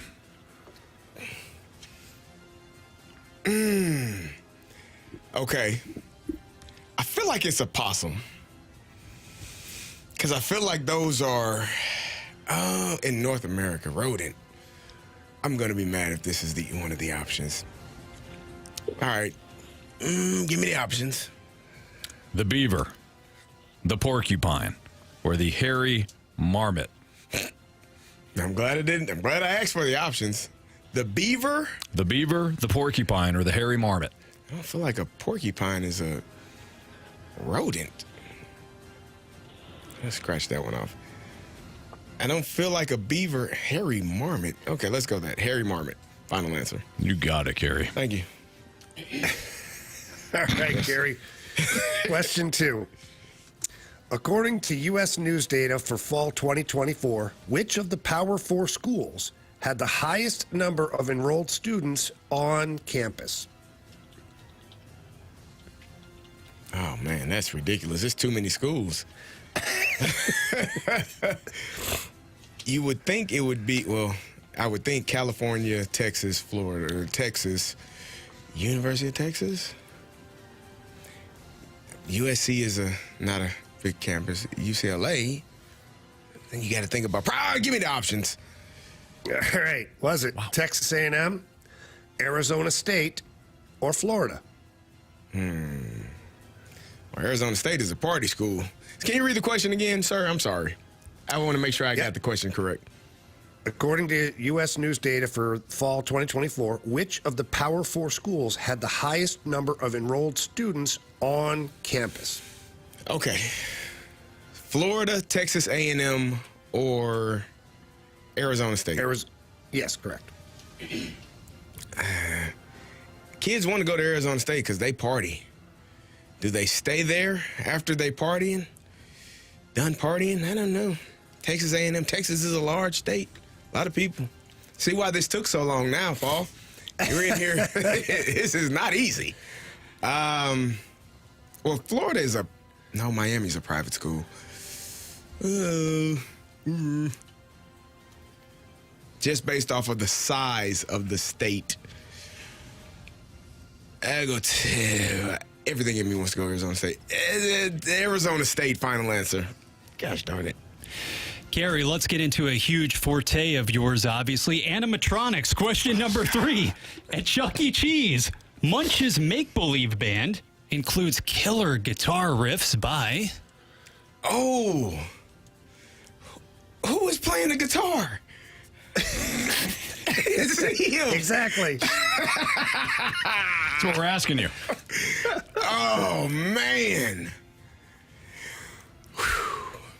Daggone it. Give me the options. Are we talking about Slash Dynamo, Helen Hinney, or Jasper T. Jowls?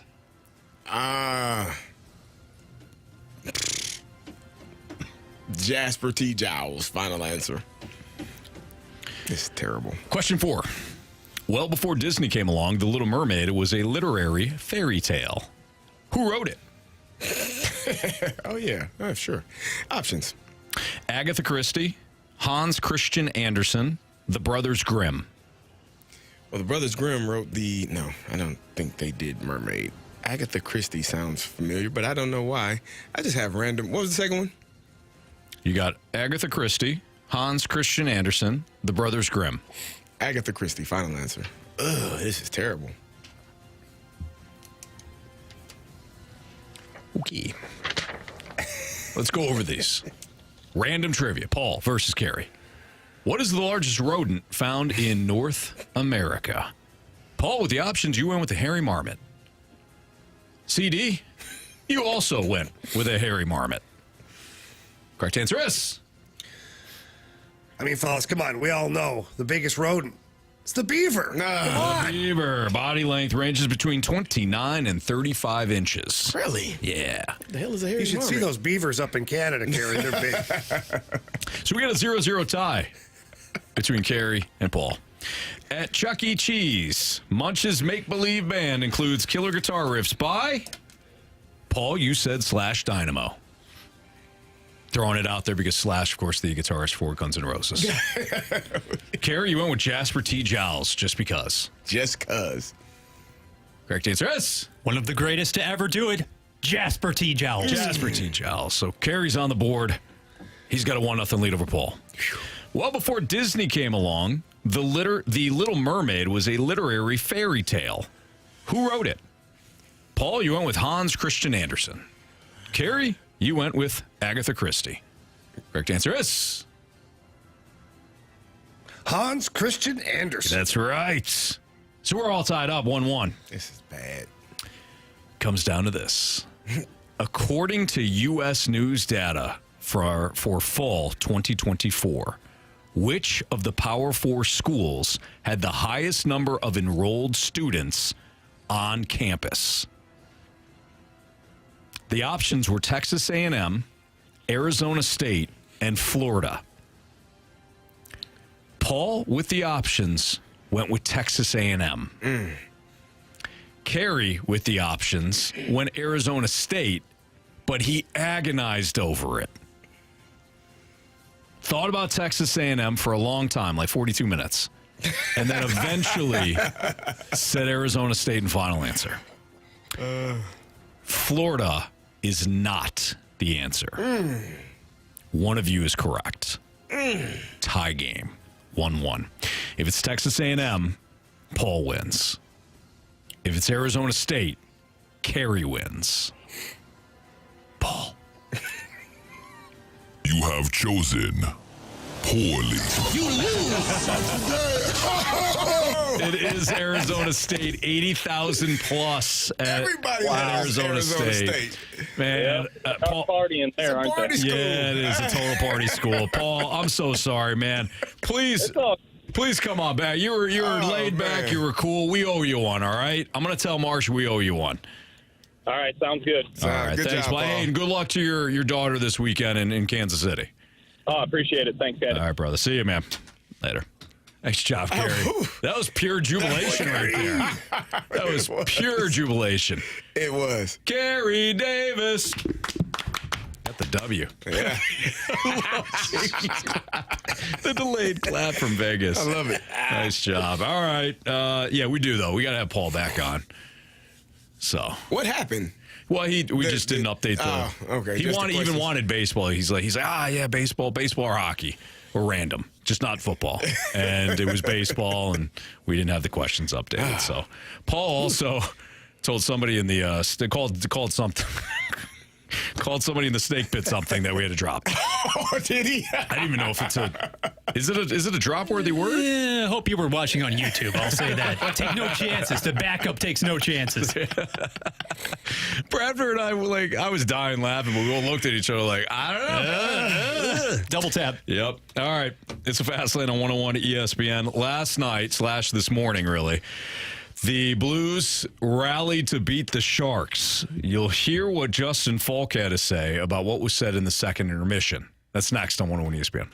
Kickstart your mornings with the opening drive on 101 ESPN. Get in the know first on everything St. Louis sports with Brooke Grimsley, Dan McLaughlin, and Randy Carricker. The opening drive, weekday mornings from 7 to 10 on 101 ESPN. The opening drive is presented by Sumner One.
Join St. Louis Cardinals pitcher Kyle Gibson, Redbird alum, and 101 ESPN's Brad Thompson and other MLB players for this year's Big League Blast Sporting Clays Tournament. Saturday, October 26th, hosted by Big League Impact. Ready, aim, fun for a full day of friendly competition in Pacific, Missouri, while raising money for the Franklin County Schools Backpack Program. Get the details on this year's Big League Blast event with Kyle Gibson and Big League Impact at 101ESPN.com. Two pros and one average show. You're listening to The Fast Lane on 101 ESPN, driven by Scrap Mart Metals Recycling. Splashback Deuce in the snake pit's been on today. That's hilarious. It's Fastlane on 101 ESPN. Carey Davis, Jamie Rivers, Anthony Stalter, Bradford Bruns pinch hitting today for Andrew Marsh. Jamie, let's get back into them Blues. I wanted to play this audio from Justin Falk because I wanted to get your reaction, not only to what Falk says, but just from a player standpoint, when you're trailing like the Blues were heading into the third period, or at least heading into the second intermission, what is said. But here's Justin Falk. We'll get his viewpoint on it first. I mean, honestly, it's nothing crazy. It was, we weren't happy with the second period. We knew it. Just kind of challenged ourselves to not let that continue in the third period and kind of see what we can do. We had a good first period. We had a lot of chances, and thought if we could replicate that and go back out and get some chances like that again, we start with one and continue on. I don't have exact words, obviously, but it wasn't. It's just holding us accountable of telling us, it's not good enough, and guys knew it, and guys said it to each other a bit. But we just had to find a way and see if we could dig deep and find something in the third, and we did. So I knew Justin Falk presented it that way. It's what all players do. We didn't really change my mind. We didn't really talk about it. We just went out there and played that high. We just did that hockey, is what they say.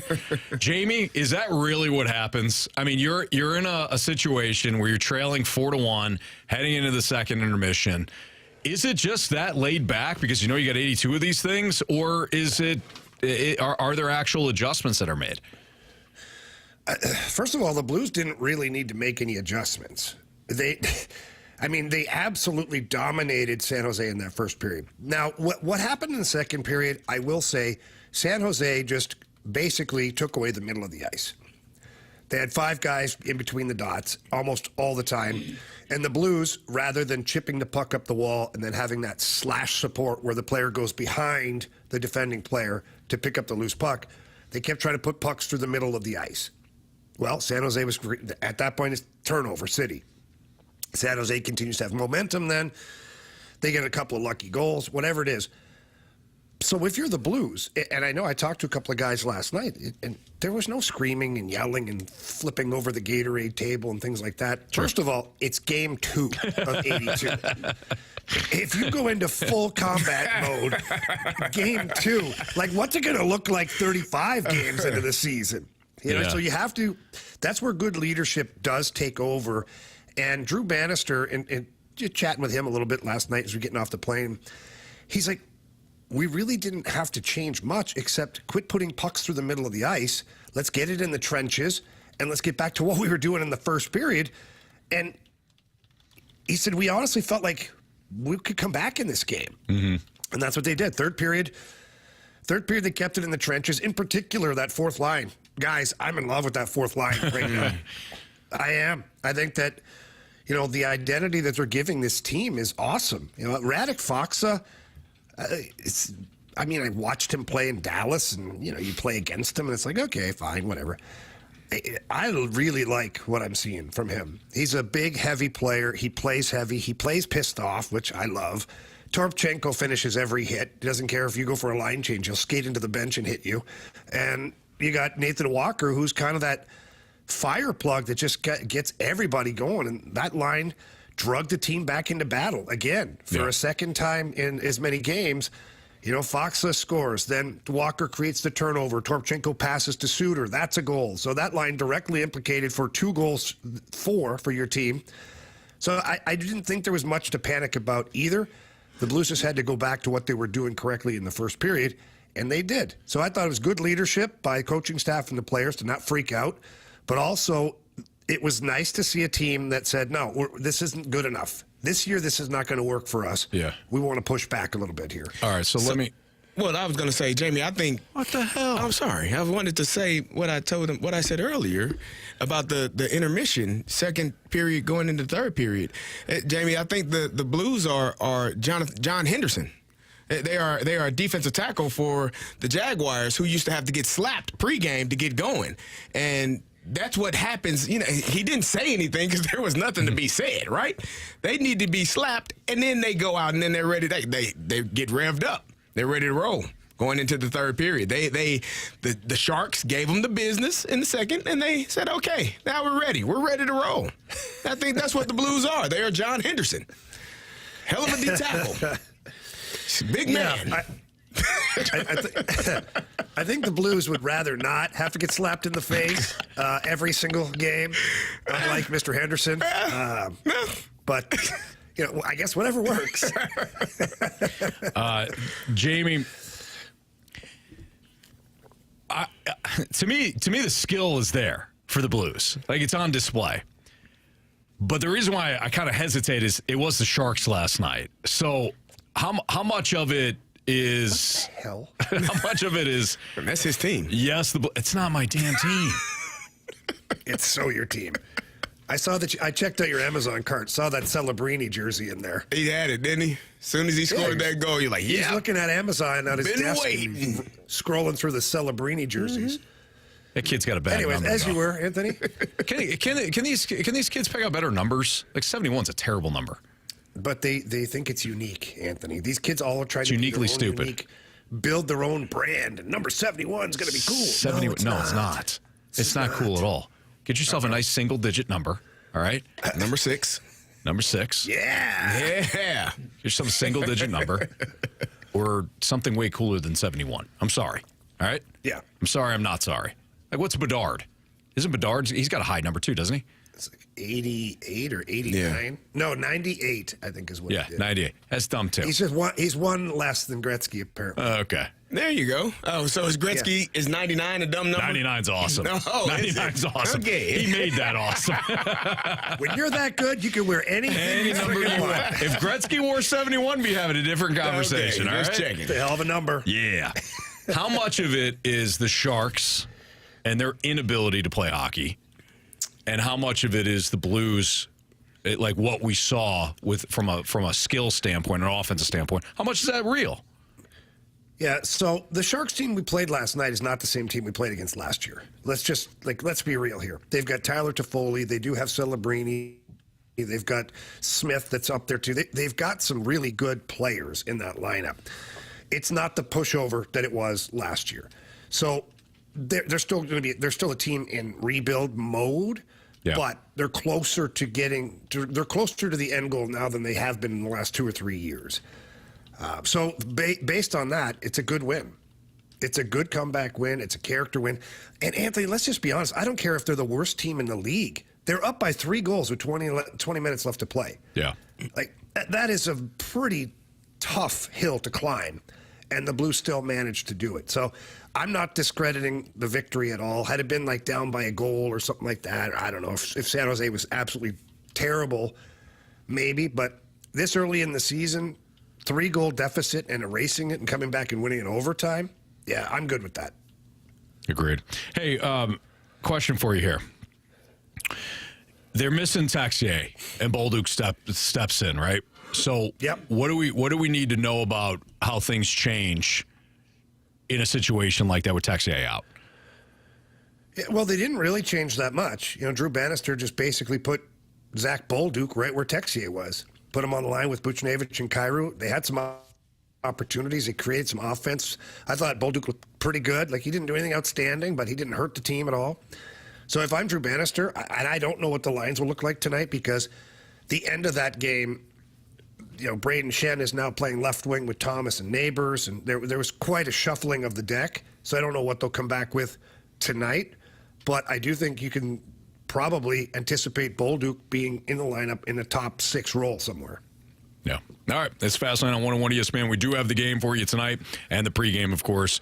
The Blues and the Golden Knights. In about 15 minutes, we will take a look at that matchup because I think it's important with Jamie on to take a look at the Vegas Golden Knights and the Blues matchup. It's Fastlane on 101 ESPN. So ahead of this Sunday, you got Jayden Daniels, you got Lamar, and of course you've got the comparisons between the two quarterbacks from a running standpoint, and really the two guys, whether it was Lamar a couple of years ago or Jayden Daniels this year, kind of taking the league by storm. But I think there's a bigger conversation when it comes to the styles of these two quarterbacks. It's next on 101 ESPN. It's that time of year again. It's time for Jamie's Jersey Giveaway. And our first one of the year is an absolute beauty. You're getting a signed Jordan Cairo number 25 Blues jersey. All you have to do to get entered to win that jersey is go to 101ESPN.com or visit the 101 ESPN mobile app. Winner must be 21 plus, and our giveaway is courtesy of Bud Light. Bud Light, easy to drink, easy to enjoy.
Catch the Balloon Party with Tim McKernan and Action Jackson. Weekdays from 10 to 11 a.m. on 101 ESPN. The fastest hour of sports radio is driven by Munganast and Burkhardt Alton Toyota. 101 ESPN Sports Center. Sin City Showdown on tap. I'm Bradford Bruns with your Sports Center update powered by Saliga Heating and Cooling. One night after topping San Jose in thrilling OT fashion, St. Louis returns to the ice against Vegas. Note, Knights will get underway at 9. 101 ESPN brings that pregame. An hour earlier, Alex Pietrangelo and company began their season by routing Colorado 8-4. Last weekend, Mike Elko's Aggies pounded Mizzou 41-10. Tomorrow, those Tigers hope for superior results versus FBS independent UMass. Number 23 Illinois also active, hosting Purdue. This Sports Center update was brought to you by Saliga Heating and Cooling, an independent American Standard heating and air conditioning dealer. Don't pull over. You're in the fast lane. Broadcasting live from the Car Shield studio on 101 ESPN.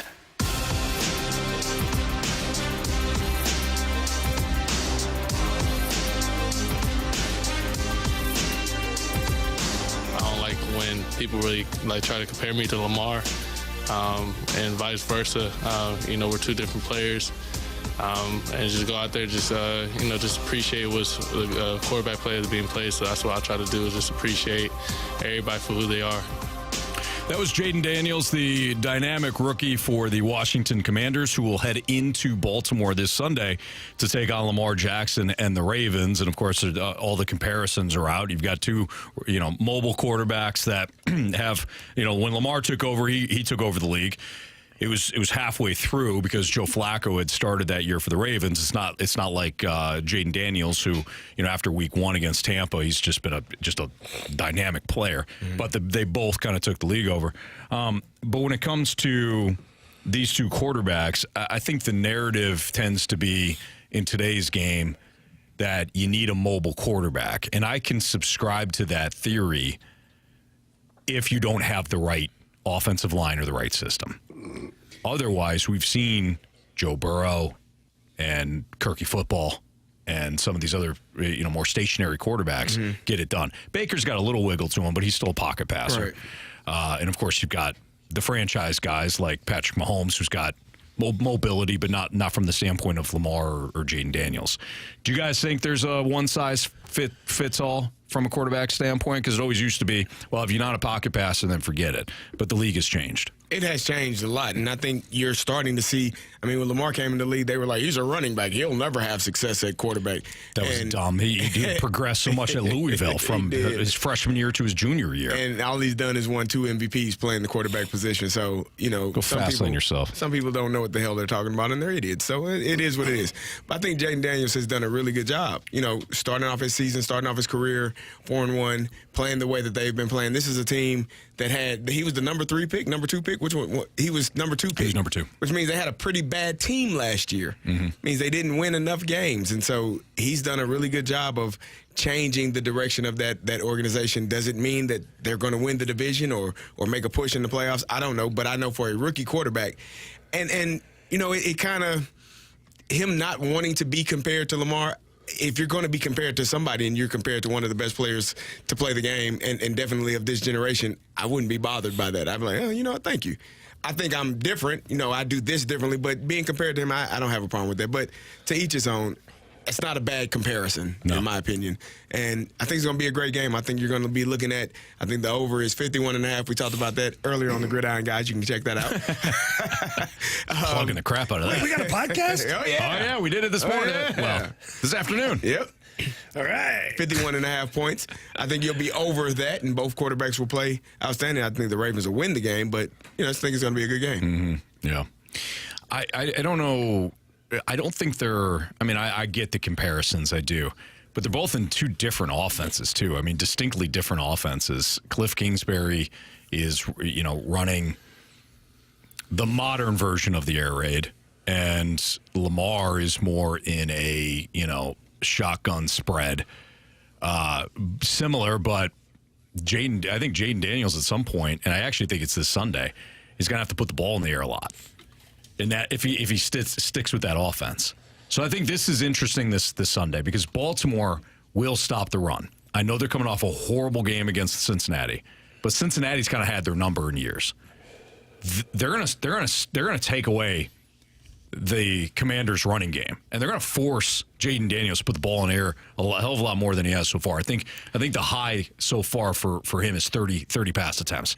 I think it's going to be more like 35 this weekend, and that's going to be interesting to see what happens when it's more of a pass-heavy drop-back game, whether or not Jayden Daniels can get it done. And, Anthony, it's also interesting because I would contend that for the rest of October, this is the one litmus test potentially there for Daniels through the air. Look at the schedule the rest of the way, and it's not as if Washington hasn't had a favorable one at that to this point in the season, I would say as well. But you've got Baltimore. Obviously, you would think he'd be forced to put it in the air. And then you follow up the rest of the month by playing Carolina. Chicago presents, as you said earlier in the show, a slightly different look.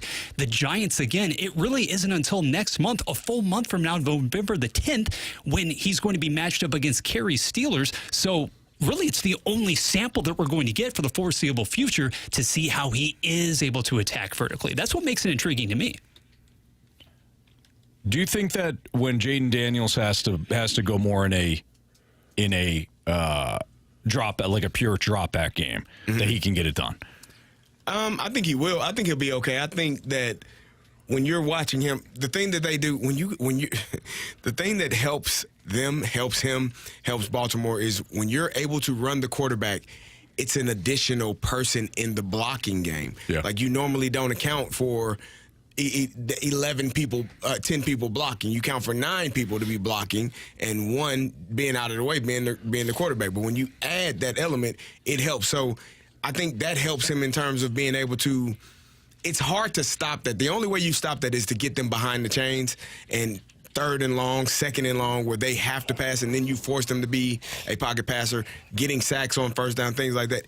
But I do think he's still capable of doing it. I mean, he had a lot of success in college. He's had success here so far as a rookie. I don't see any reason to why he would not be able to do that. Yeah. So yeah. Plus, you can't play man to man. You can't turn your back on Lamar. You can't turn your back on Jayden Daniels. Think about that from a defensive coordinator standpoint, right? Yep. Like you want to get into the red zone. You want to play man to man. You have an opportunity to get into a shorter field. Everything becomes congested in the red zone, and you can play man. You can't turn your back to the quarterback. You got to keep everything in front of you, so it limits what you can do. I think this is a fascinating matchup all the way around. Bill Reloaded said Jayden can sling it. I know he can. What I'm talking about is like game situation. You don't have a running game anymore. They're taking that away. Pure drop back. They're also going to keep you in the pocket. I know he's got a good arm. I know that what we saw at LSU. We haven't seen it at M&T Bank Stadium against Baltimore when they're playing all dime, and they're used to, they know what it takes to cover a mobile quarterback. Right. So that's all I'm saying. I think he's fascinating. I love Jayden Daniels. I said he was going to be the offensive rookie of the year. When we talked about Washington, even I go, I think they could be one of those teams that surprises people and go, makes a wild card. I don't have them winning the division. I don't think the defense is strong enough. But I love so far what we've seen out of Jayden Daniels. But I think this is a huge early season test for the young man, and I can't wait to watch it. It will be. All right, it's Fastlane on 101 ESPN. Let's get into this Vegas Golden Knights Blues matchup. We got Jamie for 15 more minutes before he takes a nap because Jamie had to hop a flight. No nap, no rest for the weary. You ready to go? If you don't nap today, Anthony, we're going to play guilty. So let's dive into this Vegas matchup. Blues, Golden Knights tonight. Blues Radio Network with Jamie. Next on 101 ESPN. The St. Louis Blues are back on ESPN. Shoots, he scored! Tonight, Blues and Golden Knights. Pre-game at 8, puck drop at 9. The wait is over! The quest for the Stanley Cup happens here on your home of the Blues, 101 ESPN.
101 ESPN is your home for Blues hockey.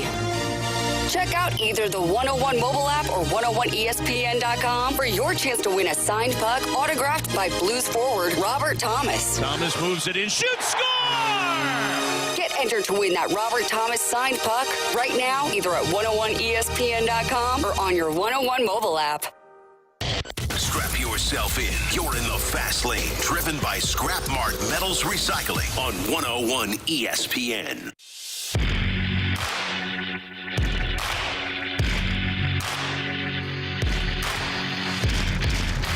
Seattle won's first game of the year, you never know. And, we're two home openers, too, right? It's never easy playing teams' home openers. They're excited to play in front of their fans in the first one, and fans bring a lot of energy and everything for them. But, we definitely have some things to work through.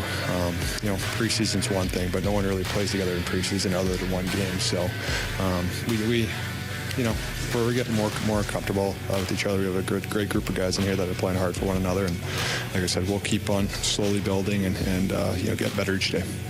That was Braden Shen, the captain, who netted the game winner last night in overtime against San Jose in that epic comeback. The Blues are 2-0, but they've struggled. They've had their struggles in the first two games. They've had some really good moments. And, Jamie, you could say that the Blues should have been up by a goal or two after the first period against the Kraken, and they definitely could have been up by a goal or two last night in San Jose. Yet they found themselves trailing. So it's kind of it depends on what narrative you want to kind of buy into. The Blues they're lucky to be, 0-2, or they should be 2-0, but the game should have looked a lot differently than what they did. When it comes to this Vegas Golden Knights team, though, this is a tough spot. You're playing the back-to-back, the second of the back-to-back. You do have Binnington, but you played OT last night. A lot of minutes for certain guys, including Parayko. Vegas threw up a snowman against Colorado the other night, 8-4 winner. Yeah. Talk to us about the matchup. Like, what's key tonight?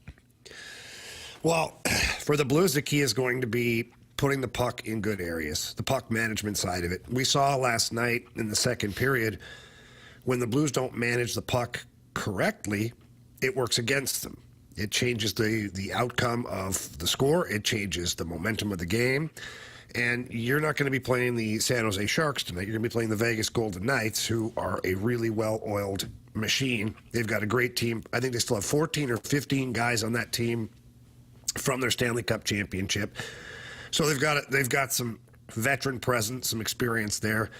This is a legit challenge. It's going to be difficult. You played last night and got into Las Vegas here somewhere just before 1 a.m., and it's a game where you have to make sure you don't give the game away. Make Vegas beat you, don't beat yourself. Mm-hmm. And that's kind of where I go with this one is quick shifts in the first period. Pucks in deep, get the puck out, get the puck in. It's like simple hockey. Let your goaltender do his job. The one thing I will say about the Blues is Drew Bannister now has the luxury of kind of rolling four lines. Because when you think about it, the fourth line has been a difference maker in the last two games. And Drew Bannister has said, well, we had him on the other day. He says, play him against anybody. It doesn't matter. He's not worried about it. So with that being the case, you can spread the minutes out a little better to balance it out so that Robert Thomas isn't playing over 20 minutes of hockey, because that's a lot for a forward to play. And on the defensive side, you've got three solid pairs. We're going to get a first look at P.O. Joseph tonight. He'll be in the lineup on the blue line. I believe he'll be playing with Ryan Suter tonight. So he'll get his first action, but that's a set of fresh legs. Zach Bolduc has only played one game on this trip, so you'd imagine that his legs probably be pretty fresh too. It is what it is. You have to just make sure that you manage the puck correctly and don't make it easy on the Vegas Golden Knights. Jamie, switching to the Vegas side for just a moment, old friend Barbashev, he was part of that offensive avalanche in that game versus Colorado, the 8-4 victory, the pair of goals, the two helpers. What have you seen from him as far as how his game has evolved in specifically the last couple of years? Well, I think it started to evolve here in St. Louis. He had the one season, 27 goals, I believe, is what he had, or 26 goals. And then he gets traded to the Vegas Golden Knights at the deadline, and he ends up being a huge piece of that Stanley Cup championship. We've seen Ivan Barbashev. We know what kind of player he is. He's a really solid 200-foot player. He plays physical. He gets to the front of the net. He's got more skill than I think people give him credit for. I mean, the first game of the season is a prime example, especially the one goal he scored where he goes under the stick and then backhand roof it over the goalie's shoulder from 20, 25 feet out. It's a hell of a goal. So, yeah, I mean, Ivan Barbashev, for me, is just he continues to evolve as a player. Now he's getting first-line minutes. He plays with Eichel and Stone. It's a very well-balanced line. And he's the benefactor of opportunities now more offensively than he was here with the Blues. It's just where he was on this roster at that time that gave him less ice time because you had a whole bunch of guys. You had the Tarasenko, you had Thomas, you had O'Reilly, you had Perron, you had like so many bodies that were just ahead of him, and he's continued to evolve his game. And I think right now he's in the prime of his career, and it shows. Jamie, what element thus far for the Blues? I know it's only 2 games, but has anything surprised you? Team speed. Yeah. Team speed. Yeah, like it's so evident. I go back to watching games last year and thinking to myself, man, it just a half step too slow. Can't get in on the forecheck. You're not quite there. You're not quite able to disrupt plays. And so far, these first 2 games, like Radek Fox is supposed to be a guy he's not fleet of foot. It seems to me like he's moving around just fine. Yeah. And look at the rest of the guys. Walker can fly. Torchenko flies. Kyrou flies. Kapanen flies. Joseph flies. Like, all of these guys have so much speed. That, to me, has been the number one thing that I've noticed is the team is just physically bigger, but much faster. All right, Jamie, we will see you next week at some point. Yes. Monday. I'll be back Monday. There you go. Blues, Golden Knights tonight. We got the game for you at 9 o'clock, pregame at 8 o'clock. You'll hear, of course, from our guy Jamie Rivers, Chris Kerber, and Alex Ferrario. Hopefully it's another fun night. Hopefully the Blues get down by 4 goals tonight and come back. Kind of the recipe. Tonight's actually our first TV broadcast. What? Yeah, so you will get John Kelly and me on the Bally Sports Midwest channel, and you get Chris Kerber alongside Alex Ferrario, and I think Kerb's going to have some guests rotating throughout the game as well. Well, there you go. Thank you for the update on that. There you have it. Excellent. All right, Jamie. Good luck, man. We'll see you. Buddy. We'll see you next week. See you, Jamie. You got it. All right, buddy. See you, boys. That's Jamie Rivers here in the Fast Lane on 101 ESPN. We've got our Sports Six-Pack coming up, so if you got a question for us, 314-399-9646. Send in those Sports Six-Pack questions. That's next on 101 ESPN. Catch the opening drive this Tuesday morning from 7 to 10 at the new Rawlings Experience at Westport Plaza. Rawlings, the #1 baseball brand worldwide, will be revealing this year's Gold Glove Award finalists at this exclusive event. The opening drive live this Tuesday morning from the Rawlings Experience at Westport Plaza for the Gold Glove Award finalists announcement. Get more details now at 101ESPN.com.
WXOS HD1 East St. Louis. 101 ESPN is driven by Auto Centers Nissan, home of the lifetime warranty and 30-day return. You're listening to the Fast Lane, broadcasting live from the Car Shield studio on 101 ESPN. I have a question. It's time for the Fast Lane to answer your sports questions. I want to ask you a bunch of questions. I want to have them answered immediately. Asking me all these weird questions. Answer the question. Answer the question. Answer me! The Sports Six-Pack is brought to you by Paramount Men's Medical Center. Suffering from ED or PE? Your first treatment is free at ParamountMen'sMedical.com. All right, time for our Sports Six-Pack. You're here in the Fast Lane on 101 ESPN. 5 o'clock, your time check is brought to you by Clarkson Jewelers, an officially licensed Rolex jeweler.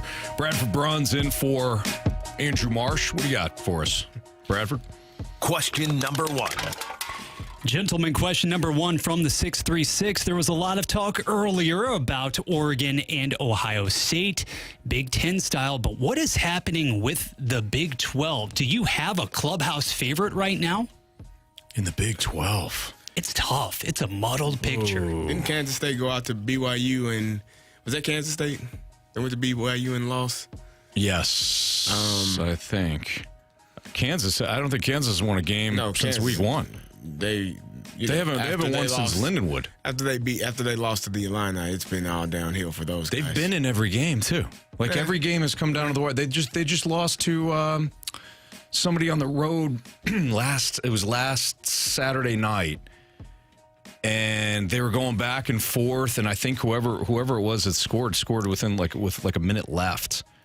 As crazy as it sounds, Arizona State. Maybe not crazy. I don't know. I know you don't think so. Well, you said it because you don't think their O-line or D-line is good enough. Colorado. They got probably one, if he's not the Heisman favorite, because I think Ashton Genty is. He's probably the second in Travis Hunter. They got Shedeur Sanders throwing him the ball. Look. I would love for Colorado to win that conference. Yeah, I think that'd be great. It'd be great because it's combustible, and it's great because they've got guys everybody wants to watch. Yeah, I don't know what the hell Utah is. Like Utah should be the team that wins that conference, and it leaves nothing left. Like nobody's soul is left. They've been playing without their starting quarterback for like the last 4 weeks, 3 or 4 weeks. That's Rising though. Rising's always hurt. Mm-hmm. So you look at them, they lose 23-10 at Arizona. They got to go to Arizona State tonight, and then they got TCU at Houston, BYU. I don't think they're going to make it. Yeah. So and Rising sign me up for Dion. It's still questionable, I believe, for tonight's game. Good luck. And Colorado happens to have which of those rivals, which of those schools on the schedule tomorrow? That would be Kansas State. Yep. That's right. Now that is a litmus test. And is that in Boulder or is that in Manhattan? That is in Boulder. It is in Boulder. All right. Yep, all right. Late night. And I'm also intrigued, but I'm not exactly sold by Iowa State. Are you guys the number 11 ranking? I'm not ready to say fraudulent, but I don't even know if that team goes to Morgantown this weekend and knocks off the Mountaineers. I'm not sure about that. Got to give them a little bit of love because if I'm not mistaken, I believe the quarterback is Anthony Beck's son. He is. Yeah. No. Wait. Iowa State? Iowa State. Yeah, Iowa State. Yeah. Okay, sorry. I know we're just talking about Kansas State. No, Iowa State. Yeah, Iowa State it is. Yeah, it's Rocco Beck. Rocco. Yep. So Colorado, I think, is what Carey and I are saying. I agree. And by the way, you say like, oh, well, their offensive line. You don't like their offensive line. It stinks. Well, you're not wrong. Thank you. Okay. That's the first time we agreed today. Unlike anything.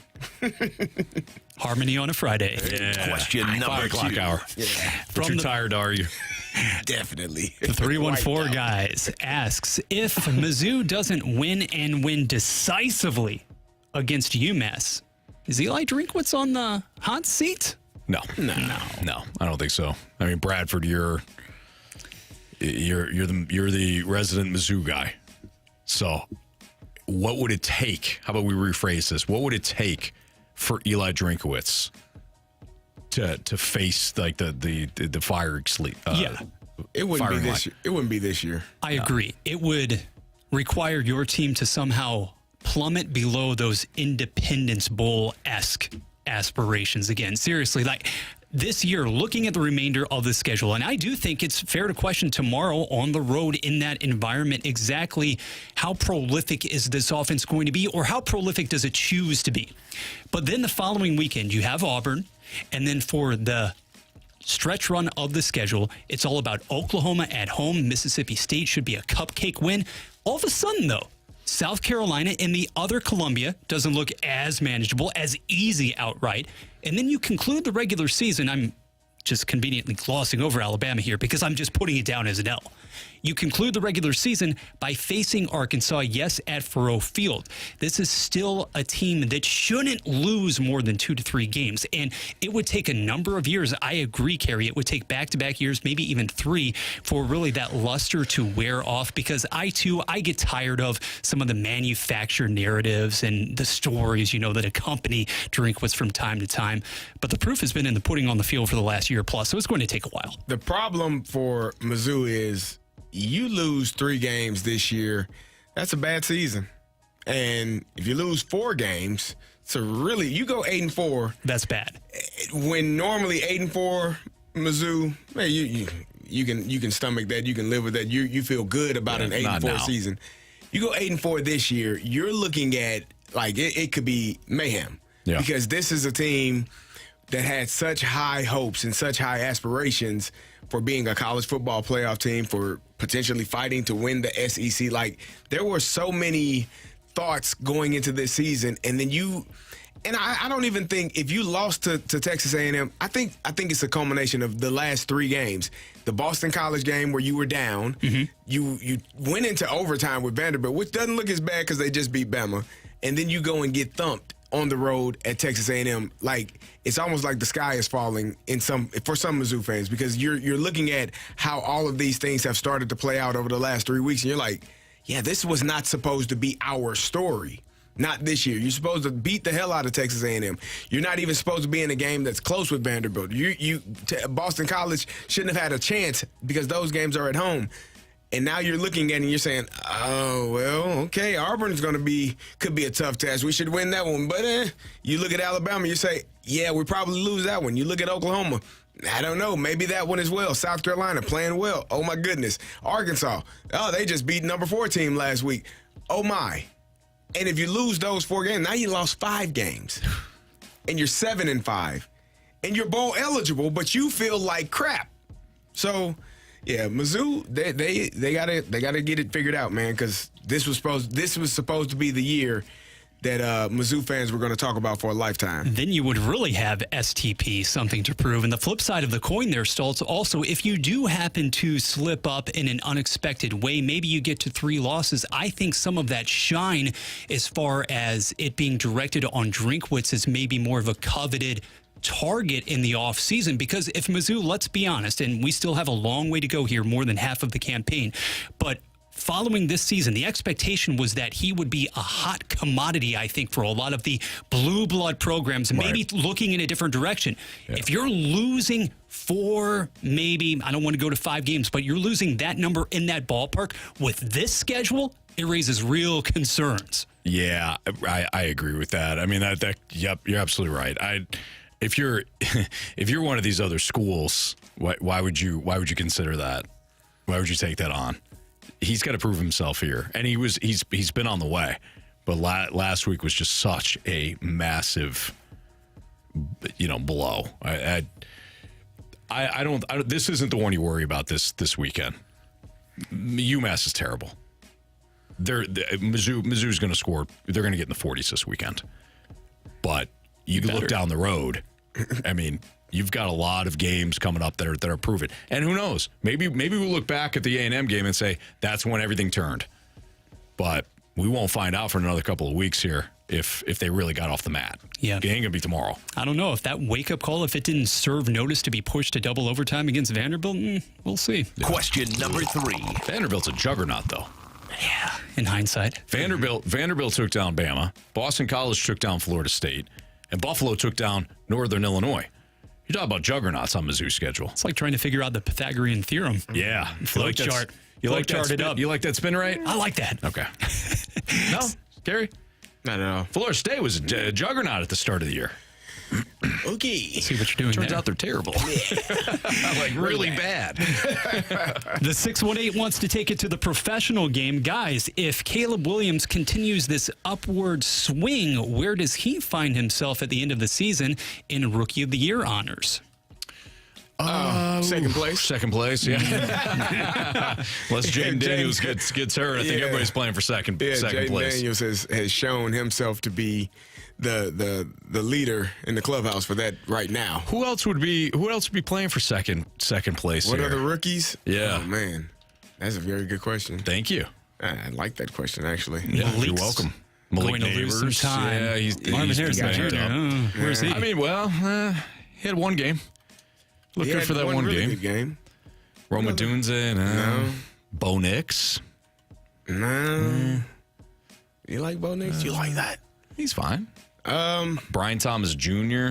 He would probably be top 5. Xavier Worthy. Nah. I mean, Worthy keeps finding the end zone like he is.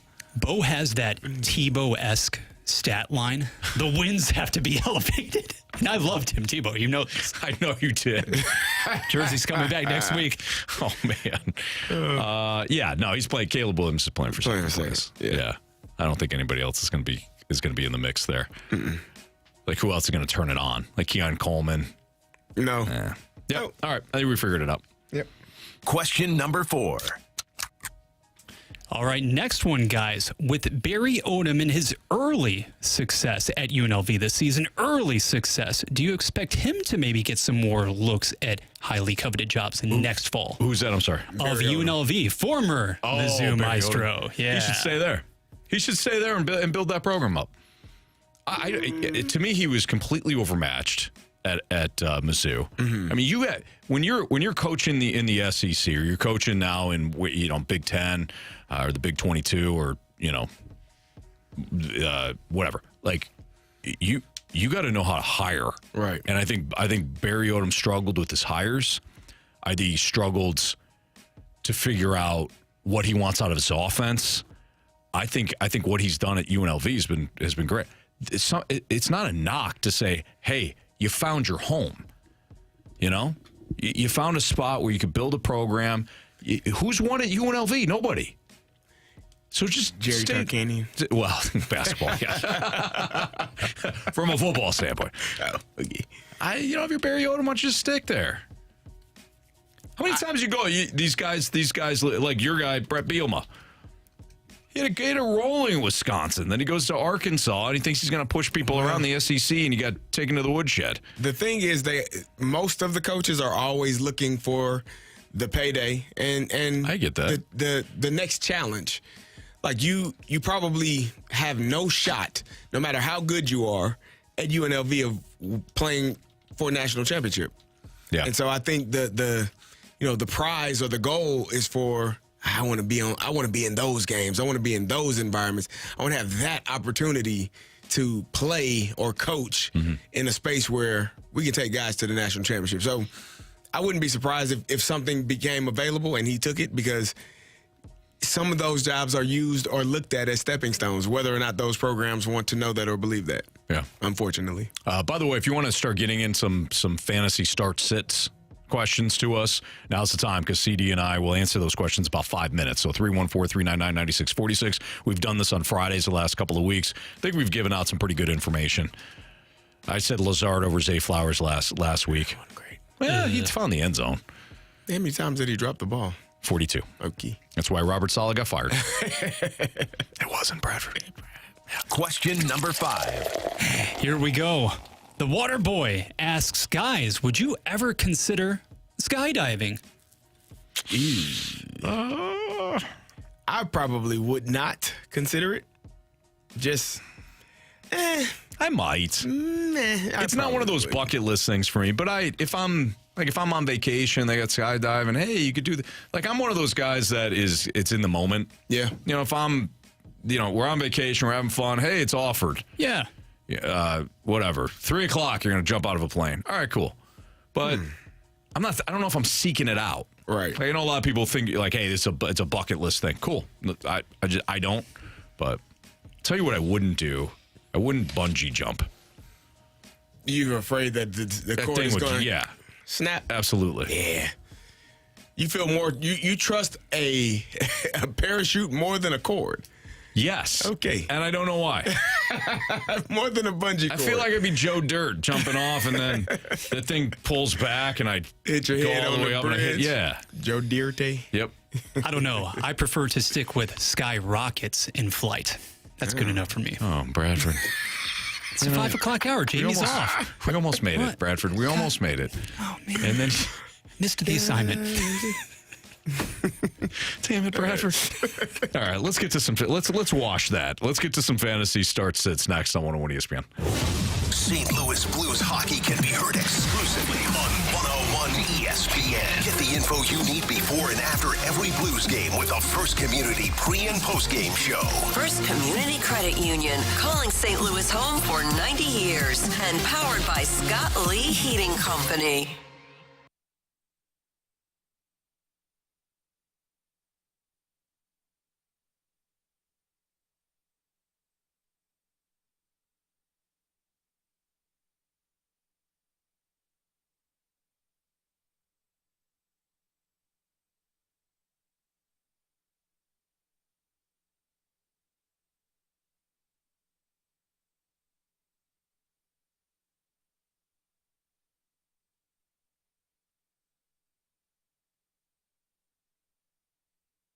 Is your home, business, or church looking tired, chalky?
The 101 Reward Center is always loaded up with awesome giveaways. And right now, we have your chance to win a Yeti Tundra portable wheeled cooler. So who wants a drink? Get entered to win that sweet Yeti cooler right now, either at 101ESPN.com or on your 101 mobile app.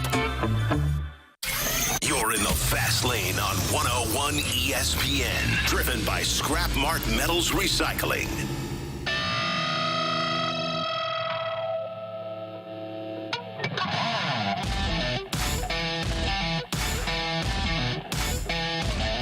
All right, it's Fastlane on 101 ESPN. Carey Davis, Bradford Bruns. I'm Anthony Stalter. Let's get into a little fantasy starts and sits. We do this every Friday. Questions are pouring in. Bradford, what do we got? I'm going to slow down on this one to get the pronunciation just right. That's been a thing with today's show. Bishin About Sports asks you guys, do we roll with Najee Harris or Michael Pittman Jr. in the flex, provided that Pittman suits up? So Pittman or who? Najee Harris. Najee Harris. I think Pittman is. It's got to be Najee Harris because I think Pittman is ruled out. I think Pittman is ruled out in some places. Some places I've seen that he's trying to go. Back injuries are scary, and I think that's what he's dealing with. You know, Najee Harris is going to be there. I don't know how much he's going to get you about 10 to 12 points at this point. Ain't going to be a lot, but it's better than zero. Yeah, he is fast lane fine, Najee Harris. It's frustrating watching him play football. He's just fast lane fine. And I don't know if it's him or if it's the people around him. Haven't yet decided. I'm a little bit frustrated. Yeah, not great. Right. But Najee. Travis Kelce and the Chiefs on a bye, obviously, this weekend. Do I dare roll with Evan Ingram as my tight end? His status also in doubt. The Jaguars, the early game over in London. What do I do? Well, you'll know early enough. Yeah, so he's expected to play because he did practice. And I like Evan Ingram. When Evan Ingram was on the field last year with Trevor Lawrence, they had great connection. Now, will that return immediately? I don't know, because Lawrence has had really good feel for Brian Thomas Jr. too. But to me, I think that it's going to be tough to run against the Bears. Yeah. I would feel confident, provided, of course, he's not inactive. I would feel confident starting Evan Ingram. Yep. I wouldn't have an issue with that. The 314 gives us 4 options. I can only start 2. Cortland Sutton, Trey Sermon, Tank Bigsby, and Wan'Dale Robinson. Oh, sweet. I can only start 2 of 4. Sweet so Mary. Robinson, Sutton, Trey Sermon of the Colts, filling in for Jonathan Taylor, or Bigsby for Jax. Oh, well, I'm going Tank Bigsby. I think he has earned. You got a frown on your face. You don't like that answer. No, I like Tank Bigsby. Yeah, I'm going with Bigsby. But if it's a situation where Jacksonville's trailing, well, I don't love Tank Bigsby. You're not wrong. But do you not love him more than Cortland Sutton, Wan'Dale Robinson, that's the face. Who was the other one that I missed? Hence the face. I think you love him. Sermon. You like him. Yeah, Trey Sermon. Pray on that. Trey Sermon. So what we're talking about is rolling the dice with basically the second running back for Jacksonville or the starter in Trey Sermon. Yes. I got to go with Sermon. Okay. I like Tank Bigsby. I do. Don't you look at me like that. I didn't look at you like anything. But if you don't the think options, Anthony Richardson is going to cut into some of those carries? If he stays in the game or even plays. He's playing. He's healthy. Ish. Jinx. Tennessee's fine against the run. You got great. Sermon and who else? Sutton or Robinson. Yeah. Oh, then it's Bigsby. Okay, so Sermon and Bigsby. Yeah. There you go. Oh, man, you got. That's a rough one. I don't know what your draft was. That's a rough one. 15-team draft, 14-team league. With injuries. Yeah. I believe we call that a mute point. Yeah. A moot point. That's right. A mute point. Yep. From the 573, should I start Justin Herbert or Kirk Cousins this weekend? Ooh. I think you got to go Kirk. I agree. I mean, Denver's defense is outstanding. Carolina's straight trash. I don't think Kirk Cousins throws for more than 250 yards. I don't think he has to. But he might get 2 touchdowns.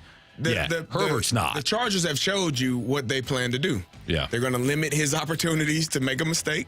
They're going to run the football with J.K. Dobbins and Gus Edwards. And so, Kirk Cousins, if you say anything other than Kirk Anthony, shame on you. No, it's man threw for 5,000 yards last game. What? Took him to overtime. 5,000? 5,000. One game. Maybe take a 0 off, but either way.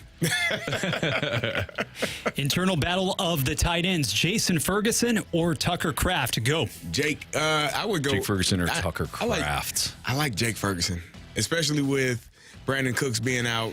You're only, and you can't run the football if you're Dallas, and you're probably going to be behind. Like you're probably going to be losing if you're Dallas. Yep. And I think that the Packers should be beating up on the Cardinals. Should be a Josh Jacobs game. Yeah, I like that too. I like Jacob Ferguson as well. I think he's the better overall player. I know Kraft had the touchdown last week, but I don't think like last week was perfect because you had the Rams, and the Rams secondary has been trash this year. But I agree with Carey. I don't know if the situation's going to call for the Packers to put the ball in the air a ton. Right. Standard League question here from the 314. Trey McBride or Tucker Kraft getting a lot of love, obviously. And also, as a bonus, Bigsby or Hubbard in the flex? Hubbard for sure. Hubbard for sure. Even though they'll probably be losing, he's still going to get. He's the guy. Yeah, they have been losing, and he's been good the last couple of weeks. And then what's the other one? McBride.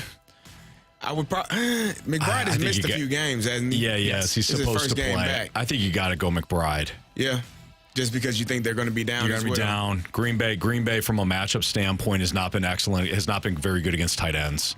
So I'm with you. Yeah. Anthony, maybe you can take the lead on this one. Kyle Pitts or Isaiah Likely? Ooh. Oh, man. I'm going Pitts, and I'm going to tell you why. I think Mark Andrews has figured some things out for the Baltimore Ravens. He is there. I mean, I know Isaiah Likely has been scoring and catching, but Mark Andrews had his first big game last week. Whatever was going on, I almost feel like... What do you have, like 2 catches? They had 3 for like 55. I said his first big game. And I think he was struggling with drops or something. Like, it felt like he had been struggling with something where he wasn't just involved in the offense in the manner in which he should be. You don't like you Kyle Pitts. Isaiah Likely. Come on. I'm going Pitts. Okay. Let's break this down though.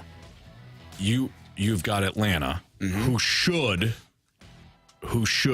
be up in the second half. They should be. And you've got Washington and Baltimore. Baltimore should be up in the second half. 51.5, 52-point total. And Baltimore's going to have 38 of those.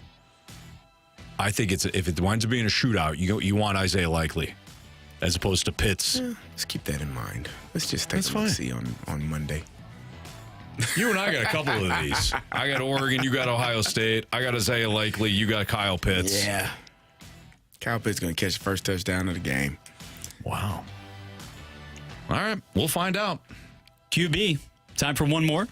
The main subject of our 445 segment, Mr. Daniels of the Commanders or Jalen Hurts? I think you got to go Jayden Daniels. I agree. Reluctantly.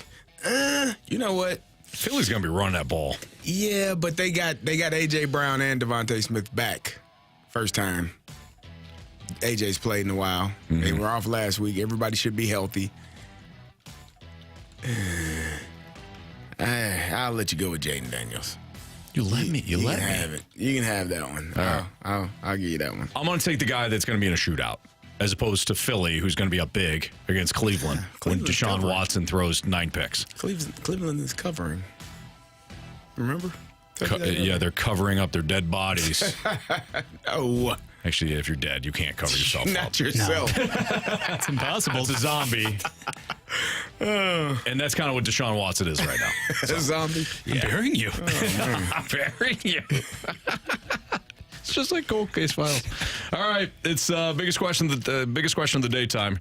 Next on 101 ESPN. Coverage of 101 ESPN is presented by Under Law Injury Lawyers. GetJim.com. We got Thursday Night Football this week. You got Saints, you got Broncos. Why don't you head out to the Hot Shots in Fenton? You can join me, Anthony Stalter, and our guy Ray from the Rizzuto Show. We're going to be there. We're going to be there from 6:30 to 8:30. Again, Hot Shots in Fenton. Come watch the Thursday Night Football game. You get signed up for some Point and 101 ESPN giveaways. Enjoy a cold Bud Light as well. That's this Thursday, 6:30 to 8:30 with Rafe and me, Anthony Stalter, at the Hot Shots in Fenton. It's all brought to you by Bud Light, official beer sponsor of the NFL. Easy to Sunday, easy to enjoy.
If you have any questions in regard to getting a home loan, I highly recommend you give our guy Stewie from Stewart's American Mortgage Corporation a call, because he's going to help you out. It doesn't really matter if it's a unique situation. Maybe it's a spot where you feel like you don't necessarily qualify because your credit score isn't great.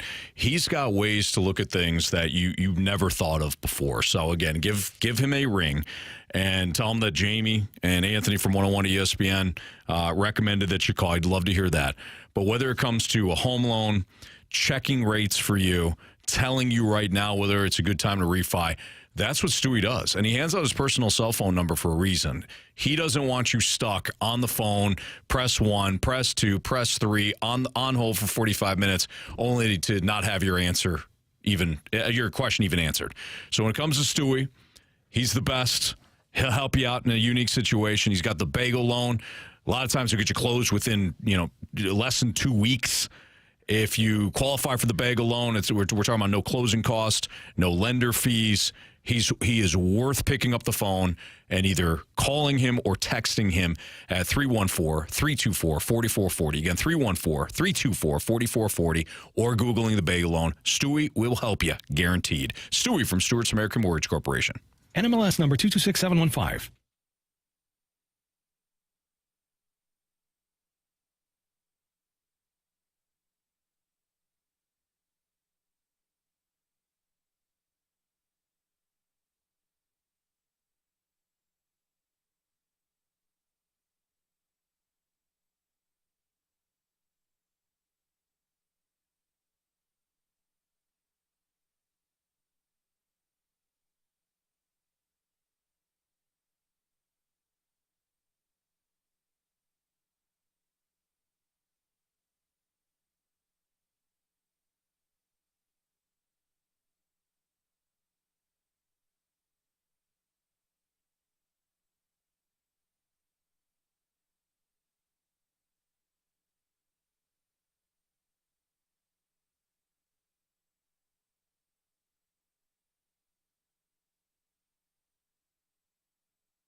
From the opening drive, the balloon party, BK and Ferrario, to the fast lane and more. If you missed anything on 101 ESPN today, get caught up with all the shows and 101 podcasts at 101ESPN.com or on your 101 mobile app. Driven by Dobbs Tire and Auto Centers.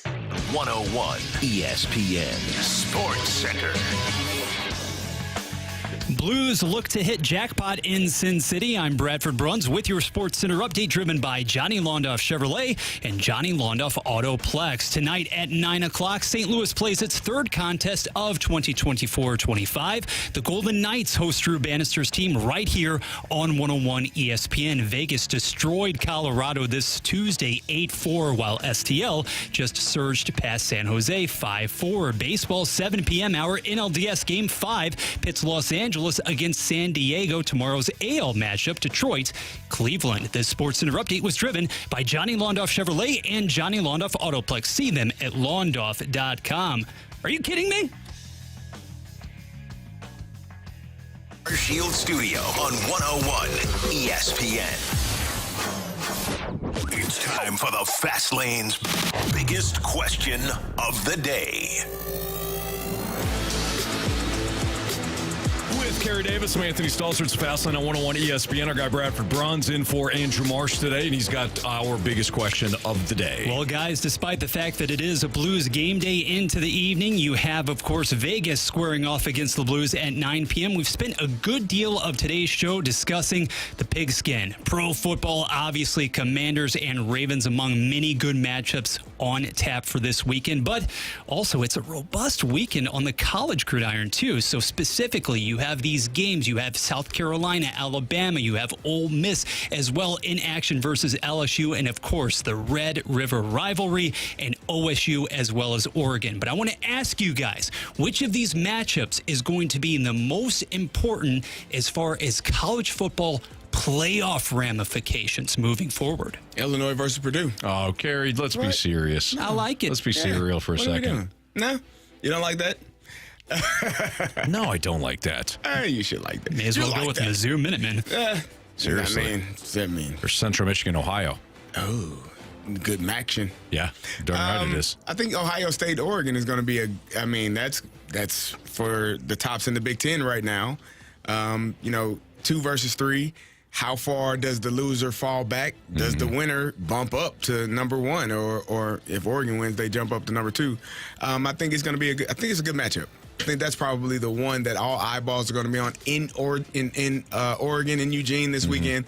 Like that, there's something about it's something for me, and I don't know how you feel about this, Anthony. I don't know how people feel, but these matchups where you get to play teams that are normally not in your conference, but now it's a conference game. Yeah. Like to go, like Texas going to Michigan earlier this year, I thought was so amazing. Like it's just something about having those historic programs playing against one another and not having to wait until January to see the best matchups when guys aren't as fresh. Guys may be dealing with injuries. Guys may not be interested in a bowl game that didn't matter. Like having it matter in the regular season, I think is really dope. So I'm excited about that game personally, just watching Oregon State and Ohio State play. Yeah, that's the big one, right? Now, if you were to go from there, though, I do think that there's some other intriguing matchups that will have an impact on the college football landscape. One of them is tonight. You got Utah and Arizona State. If Cam Rising does not play again tonight, and Utah brings that same offense into Tempe as it did in Tucson last week, Utah's going to have 2 losses, and then all of a sudden the Big 12 looks like a hell of a lot different. Yeah. Can Alabama get off the mat? South Carolina does not have an offense. It's putrid. They do have a defense, and Alabama defensively over the last couple of weeks has not been good. They nearly collapsed against Georgia. Okay. Then they did collapse completely, almost from the start against Vandy. Can South Carolina pull off the second miracle against Bama and send them to 2 losses? I don't think. I don't see it either. Here's another team too that's really interesting. That I don't think they'll be tested this weekend in Winston-Salem. But ever since Clemson lost to Georgia, we've written them off. Yeah, they're 4-1 and they're blowing teams out. They're scoring a bunch. Clemson's kind of interesting.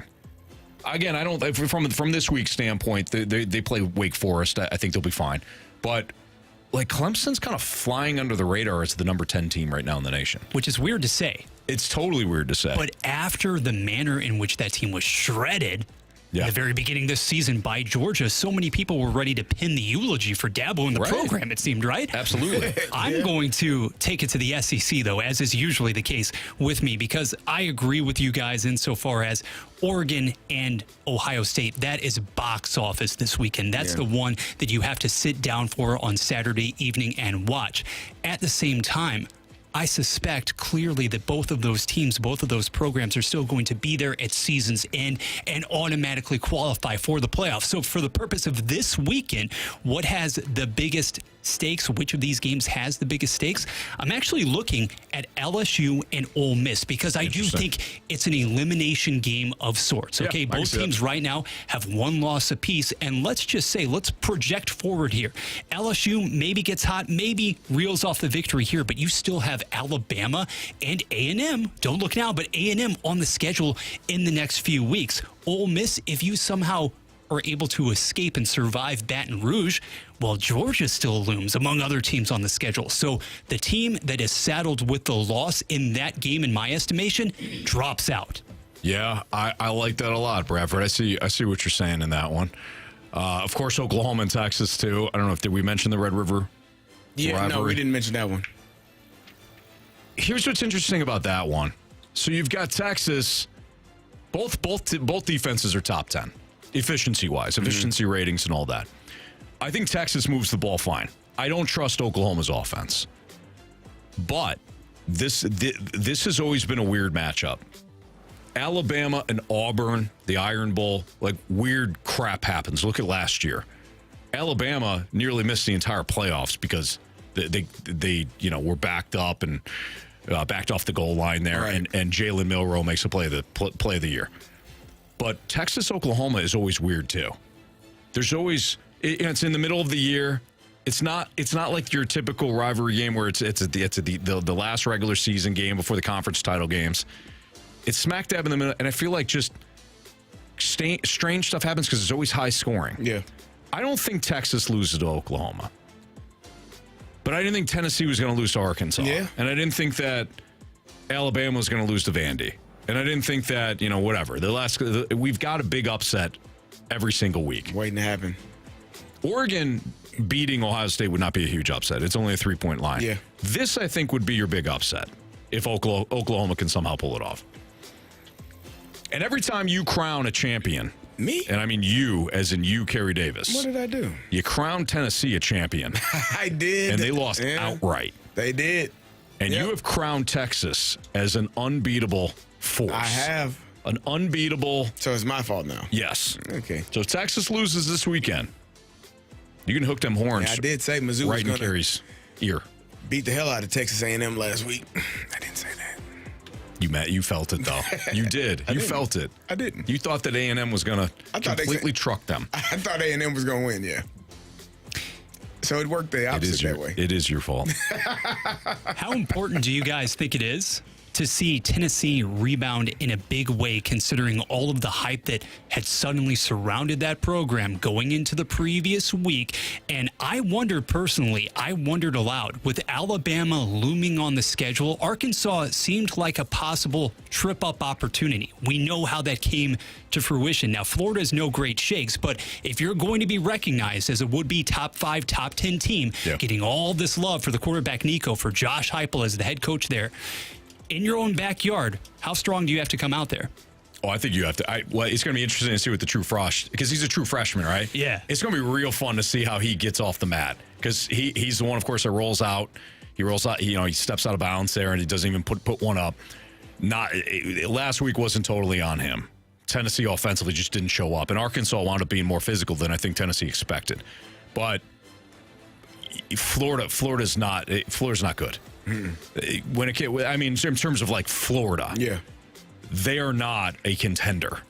You have to get off the mat quickly. Yeah, in that one, if you're Tennessee, because then you could shake it off real quick and you can kind of keep rolling here.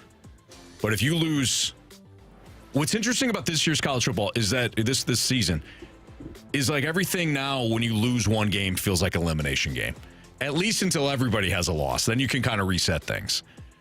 But doesn't this feel now like a must-win for Tennessee? It is. Doesn't this feel like a must-win for Alabama? Yeah. Doesn't it feel like a must-win? You can't lose twice. You cannot lose twice. Tennessee. Yeah. And in past years, I feel like you could lose twice, especially if you're in the SEC. Yes. Because you knew you were going to play in the SEC championship game. Right. And if you won the SEC championship, you were in the Final Four. But now, I don't think you can lose twice because there are too many other good teams that will be in that top 12. Yeah. So. Rocky Top meets Alabama next weekend, and then Georgia 2 weeks after that. There you go. This is going to be fun, man. All right, it's Fastlane on 101 ESPN. We'll close out the show with Bet the Board, 3 stars of the day, and criticisms and compliments next. College football is back on ESPN. Tomorrow, Game 1, South Carolina and Alabama. Game 2, Ohio State and Oregon. Coverage starts at 10:30 a.m. The NCAA plays on 101 ESPN.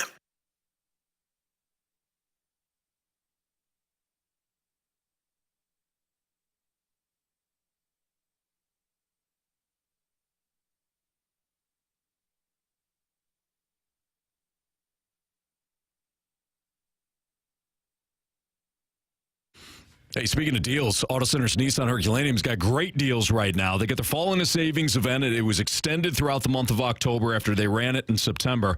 We're talking about financing specials on select inventory, like no payments for 3 months or no money down. If you're looking for an affordable brand new vehicle, Auto Center's Nissan Herculaneum, they got the 2024 Nissan Kicks, Sentras, and Versas, all priced below $23,000. So maybe you got somebody that, a young driver, new young driver, you're looking for an affordable, reliable vehicle. Great. Go out to Auto Center's Nissan Herculaneum. They have over 700 new and used vehicles all in one location. It's the largest and best selection in St. Louis. You're bound to find the perfect vehicle that's going to match your lifestyle and your budget. On top of the great deals, on top of the great financing rates, they also have new Nissans and select used that come with complimentary lifetime warranty. Think about that. So again, you got that same new young driver. You want an affordable vehicle. You want it priced right, and you want some peace of mind. That's the complimentary lifetime warranty. New Nissans come with a 30-day new car return promise, complimentary Nissan maintenance plan as well.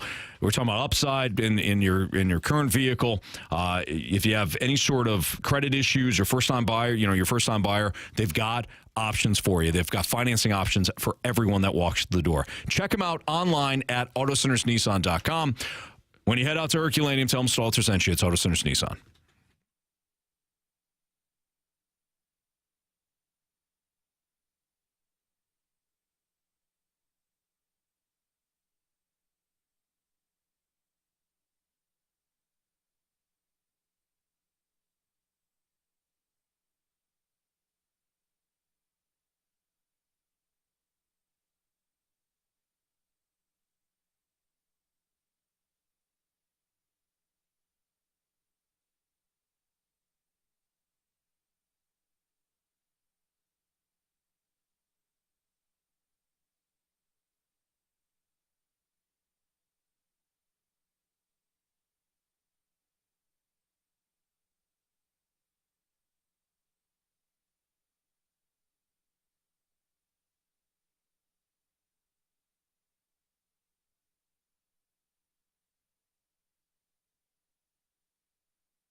This is Tyler Tucker, and it's game day on your home, the Blues 101 ESPN. Blues Game Day is presented by Buffalo Wild Wings, the ultimate arena for wings and wins.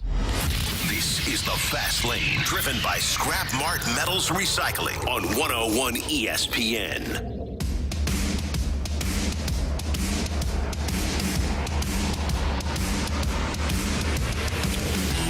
Hey, if you missed anything from today's show, you can always download the podcast. It's available will be available at 101ESPN.com or on your 101 ESPN mobile app. It's all brought to you by Dobbs Tire and Auto Centers. Our thank you to Bradford Bronze for the last 2 days, producing the show for us and spinning those dials, doing his thing. Bradford, thank you, buddy. Always appreciate it, guys. Love hanging out with you. Go Mizzou. Beat those Minutemen. I guess I do have the colors on today. Yeah, not professional. You went there, you bled, tiger blood. So strictly professional. Yep. You get to wear those damn colors any damn time you want. Okay. Let's do a little bet the board, shall we? Now, did Marsh send you those updated standings, or does he completely checked out? He's a little occupied at the moment, so we'll allow him off the hook for this. Honestly, I don't like that at all. But okay, I do have a pick. I have a pick though from Mr. Marsh today. And Jamie just sent him his. Okay. I have no idea who's in first place. I know I hit last night because I had Geno Smith over 33.5 pass attempts. He had like 50. Did you hit yours? Yeah. I had Soto. He had a hit and an RBI. Old reliable. Marsh went down. DK Metcalf. That's right. Yeah, Under. Okay. Yes. Jamie, for Bet the Board, is taking Fernando Tatis. 1.5 hits, runs, RBI. I like it. Is that your guy? Nah. No? You see. All right. So that is Jamie's. You want me to go or you want Marsh to go? Marsh can go. Okay, we referenced in the previous segment actually the Clemson contest. Wake Forest is on the docket this weekend. Yes. Well, Wake is an underdog by 20.5. Mr. Marsh does not believe that those Tigers are actually going to win by 3 tutties or more. So Wake to win against the spread. Yeah. What's a 20? 20.5. 20.5. Okay, so you got Wake. A little closer. All right. Yep. And I'll go as well with that. Oh, Marsh. Did he get it in? Yeah, he did. Did he revive? Did he? Oh, he goes. Flipped it. Have Bradford pick for There you go. Flip the script. Literally just did. How about that? Wake Forest. And to think that I was 20.5. vacillating between that one and LSU Ole Miss. Yeah, we'll play with Wake. Why not? Why not? All right. Is it my turn? Is it on me? Have Clemson. No, Wake. You have Wake. Plus 20.5. Plus 20.5. It's a home game. You fast lane.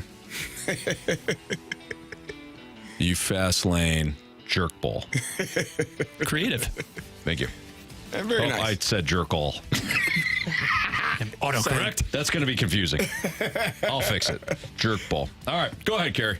I am going to actually take the Fernando Tatis 1.5 hits, runs, and RBIs. And same for Teoscar Hernandez at minus 110. And Mookie Betts minus 125. And Freddie Freeman minus 120. And Manny Machado minus 130. And Jackson Merrill minus 130. All 1.5 hits, runs, or RBIs. Because I expect it to be a lot of balls going out of Dodger Stadium. Dan, write that down. Again. Yeah, you're going to have to send that to us. I got it right here. All right. No problem. Come on, Carey. Yeah. All right. My parlay. I gave this one out earlier on the Gridiron, guys, and it's my favorite play of the weekend. CeeDee Lamb over 6.5 receptions at minus 130. I think he winds up having at least 7. That's all they got, let's be honest. So give me CeeDee Lamb over 6.5 receptions. All right, Bradford, do we have any criticisms or compliments? We do, as a matter of fact. Lisa checks in before starting her weekend. Guys, great show. Have an awesome weekend. A little bit of love for the pinch hitter as well. Bradford, love the voice. I'll take it. Very nice. There you go. Well, that's very nice. You Lisa, had somebody say they would love to hear you read a chapter book because your voice is so soothing. I saw that. Appreciate it in any event. So, yeah, lots of good general consensus types of comments and also just the feedback as well that we received during the fantasy football-driven segment of the show. Oh, yeah? Really, really good. Yeah. Okay, yeah. good. Excellent. That'll actually, segue into, as a matter of fact, the stars that we have to give out before we shut down the shop, on this edition of the Fast Lane. So the third star, we'll go with multiple stars here. All of the individuals who weighed in, the fantasy football sits and starts, had so many different responses there. Let's keep that moving, keep that momentum going over the next few weeks. So it's a collective star to number 3 there. Now, number 2, it gets a little tricky to really think about and reflect on the Gauntlet today, and we had so many things going on, didn't we not? But the second star of the day actually goes to Carey for being able to pull it out, and Carey's ultimate, let's see, well, Carey didn't exactly have the Beaver choice, did you? But Harry Marmot. The Harry Marmot Yeah. Texas A&M. Proud. Aggies. Put them up. Arizona State, right? Arizona State. Yeah, Arizona State. Yes. Yep. Yeah. There you Arizona go. State. Nice. I thought about Texas A&M. Beautiful. What have they done? Carey. Really? Come on. Jeez. Every chance I get. Sorry, Bradford. That's all right. All right. Because the unquestioned number 1 undisputed star of the day, and thanks, Dad, will second this on the text line, goes to friendly faces as far as contestants for the Gauntlet, and also those in the YouTube chat who may just go by a certain, let's call it a P word, right? If you know, you know. Like bricks. Yeah. Carey, you were in the cone of silence. Yeah, I missed it. I was saying Harry Marmots because that's how it's spelled. But Splashback Deuce in the Snake Pit said, hey, it's pronounced Marmot, which I said on air. And Paul, our contestant, said, well, tell Splashback Deuce he's an arrogant P-word. And I laughed, and I laughed, and I laughed. And then Splashback Deuce came back and said, I don't know if he just did that randomly or if he actually knows that I'm an arrogant P-word. And we laughed, and we laughed, and we laughed. It was hilarious. It was good stuff. All right. Everybody have a great weekend. We appreciate you listening to the shows throughout the course of the week. Should be a fun weekend, man. It's going to be great. Blues, Golden Knights tonight. You got pregame starting at 8 o'clock. Game will puck drop about 9:05. South Carolina, Alabama, college football action tomorrow. And we've got Ohio State, Oregon, too, tomorrow night. Ravens, Commanders, Broncos, Chargers, and then the Sunday night game, Giants, Bengals. So that's your football slate over the weekend. Jamie Rivers will be back in studio with us on Monday, provided that he gets back from Las Vegas. You never know. But for Bradford Bruns, thank you again for pinch hitting. Jamie Rivers, Carey Davis, I'm Anthony Stalter. Everybody have a great and safe weekend. See ya. 101 ESPN has your chance to win a pair of tickets to see your St. Louis Blues take on the Winnipeg Jets on October 22nd at Enterprise Center. The first 12,000 fans in attendance that night will take home a Blues jersey hoodie, perfect for gearing up for game day, courtesy of Ameren, Missouri. Get more details and get entered to win that free pair of tickets for Blues vs. Jets on October 22nd right now at 101ESPN.com or on your 101 mobile app.